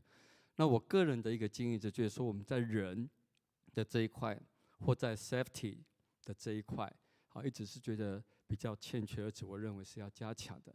那以台北市我刚刚的简报为例，就是当我看到我可以帮助一位盲人过马路，帮助一个盲人可以搭上公车，虽然他的人数不多，可是我是非常 impressive。就是说我们用人的一个角度，我帮助他来透过这样的技术完成他的旅程服务。我相信他是有感的，非是勇敢的，或者是说刚刚讲的那些 chair， 就是那些轮椅的人，我们如果能够帮助他能够上捷运，我觉得那是非常有感的。那相对于这些每个国家在车辆的发展里面一直不断的蓬勃发展，我是宁愿说，台北我们原来在整个人本交通环境之下 ，ITS 怎么来跟人本更安全的服务，是我台北市未来的发展方向。Okay, thank you. The commissioner talking about, I think he think that when we adopt the technology, you always be thinking about your environment, your situation, your population, and also we have to focus on the pain point or the problem you faced. Okay, the pain point. If you can solve the pain point, then you can get good response from your people. So especially as his presentations show that use the technology help the visual impaired people when they can easily, maybe not so easy, but easier than before to get on the bus. That's quite touched, okay, impressive and touched. And also help like the same visual impaired people to boarding on MRT or metro system, and they can go outside to have a maybe more normal life as before, so that's good. And also he also concerned about safety issue. So how to use the ITS technology and combine with our safety to solve the safety issue and to fulfill a human-oriented, safety-basic city. That's what he wants to build, the transportation vision of Taipei City. Okay. Thank you. Yeah. Okay. So yeah, once again, I think the time is almost there. We only 4 minutes over. So thank you for all our speakers and panelists. We all control the time, the schedule very good, and give us good applause with each other, and then we will have group photo together. Thank you very much. And I would like to invite our Deputy President. We will invite our panelists and also the moderator as well as the Vice President of ITS Taiwan and our honored guest to please join us on stage. We're going to take one more group photo.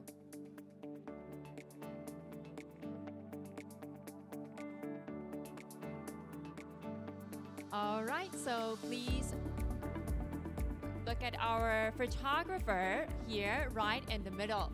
All right. 3, 2, 1, a big smile. All right, one more. Thumbs up for our last group photo.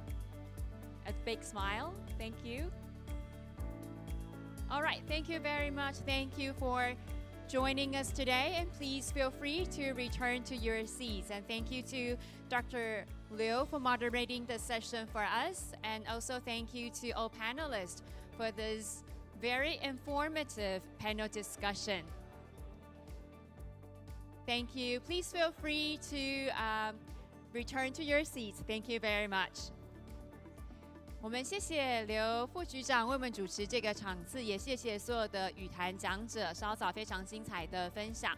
那么，如同这个我们在今天的致辞当中呢，这个王国财部长还有曾诗渊副理事长有特别提到，相信台北呢在智慧城市还有智慧运输领域绝对能够去整合 ICT 还有 AI 来满足大家的需求，来打造更和谐的生活形态。所以我们要恳请呢，在做先进的支持，来支持台北申办2029的智慧运输世界大会。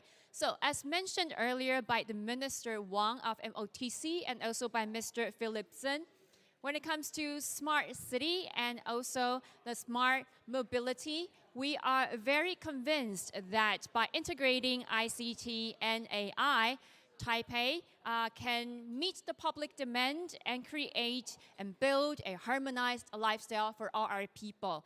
So to that end, we really appreciate all of your support for Taipei's bidding to host the 2029 ITS World Congress.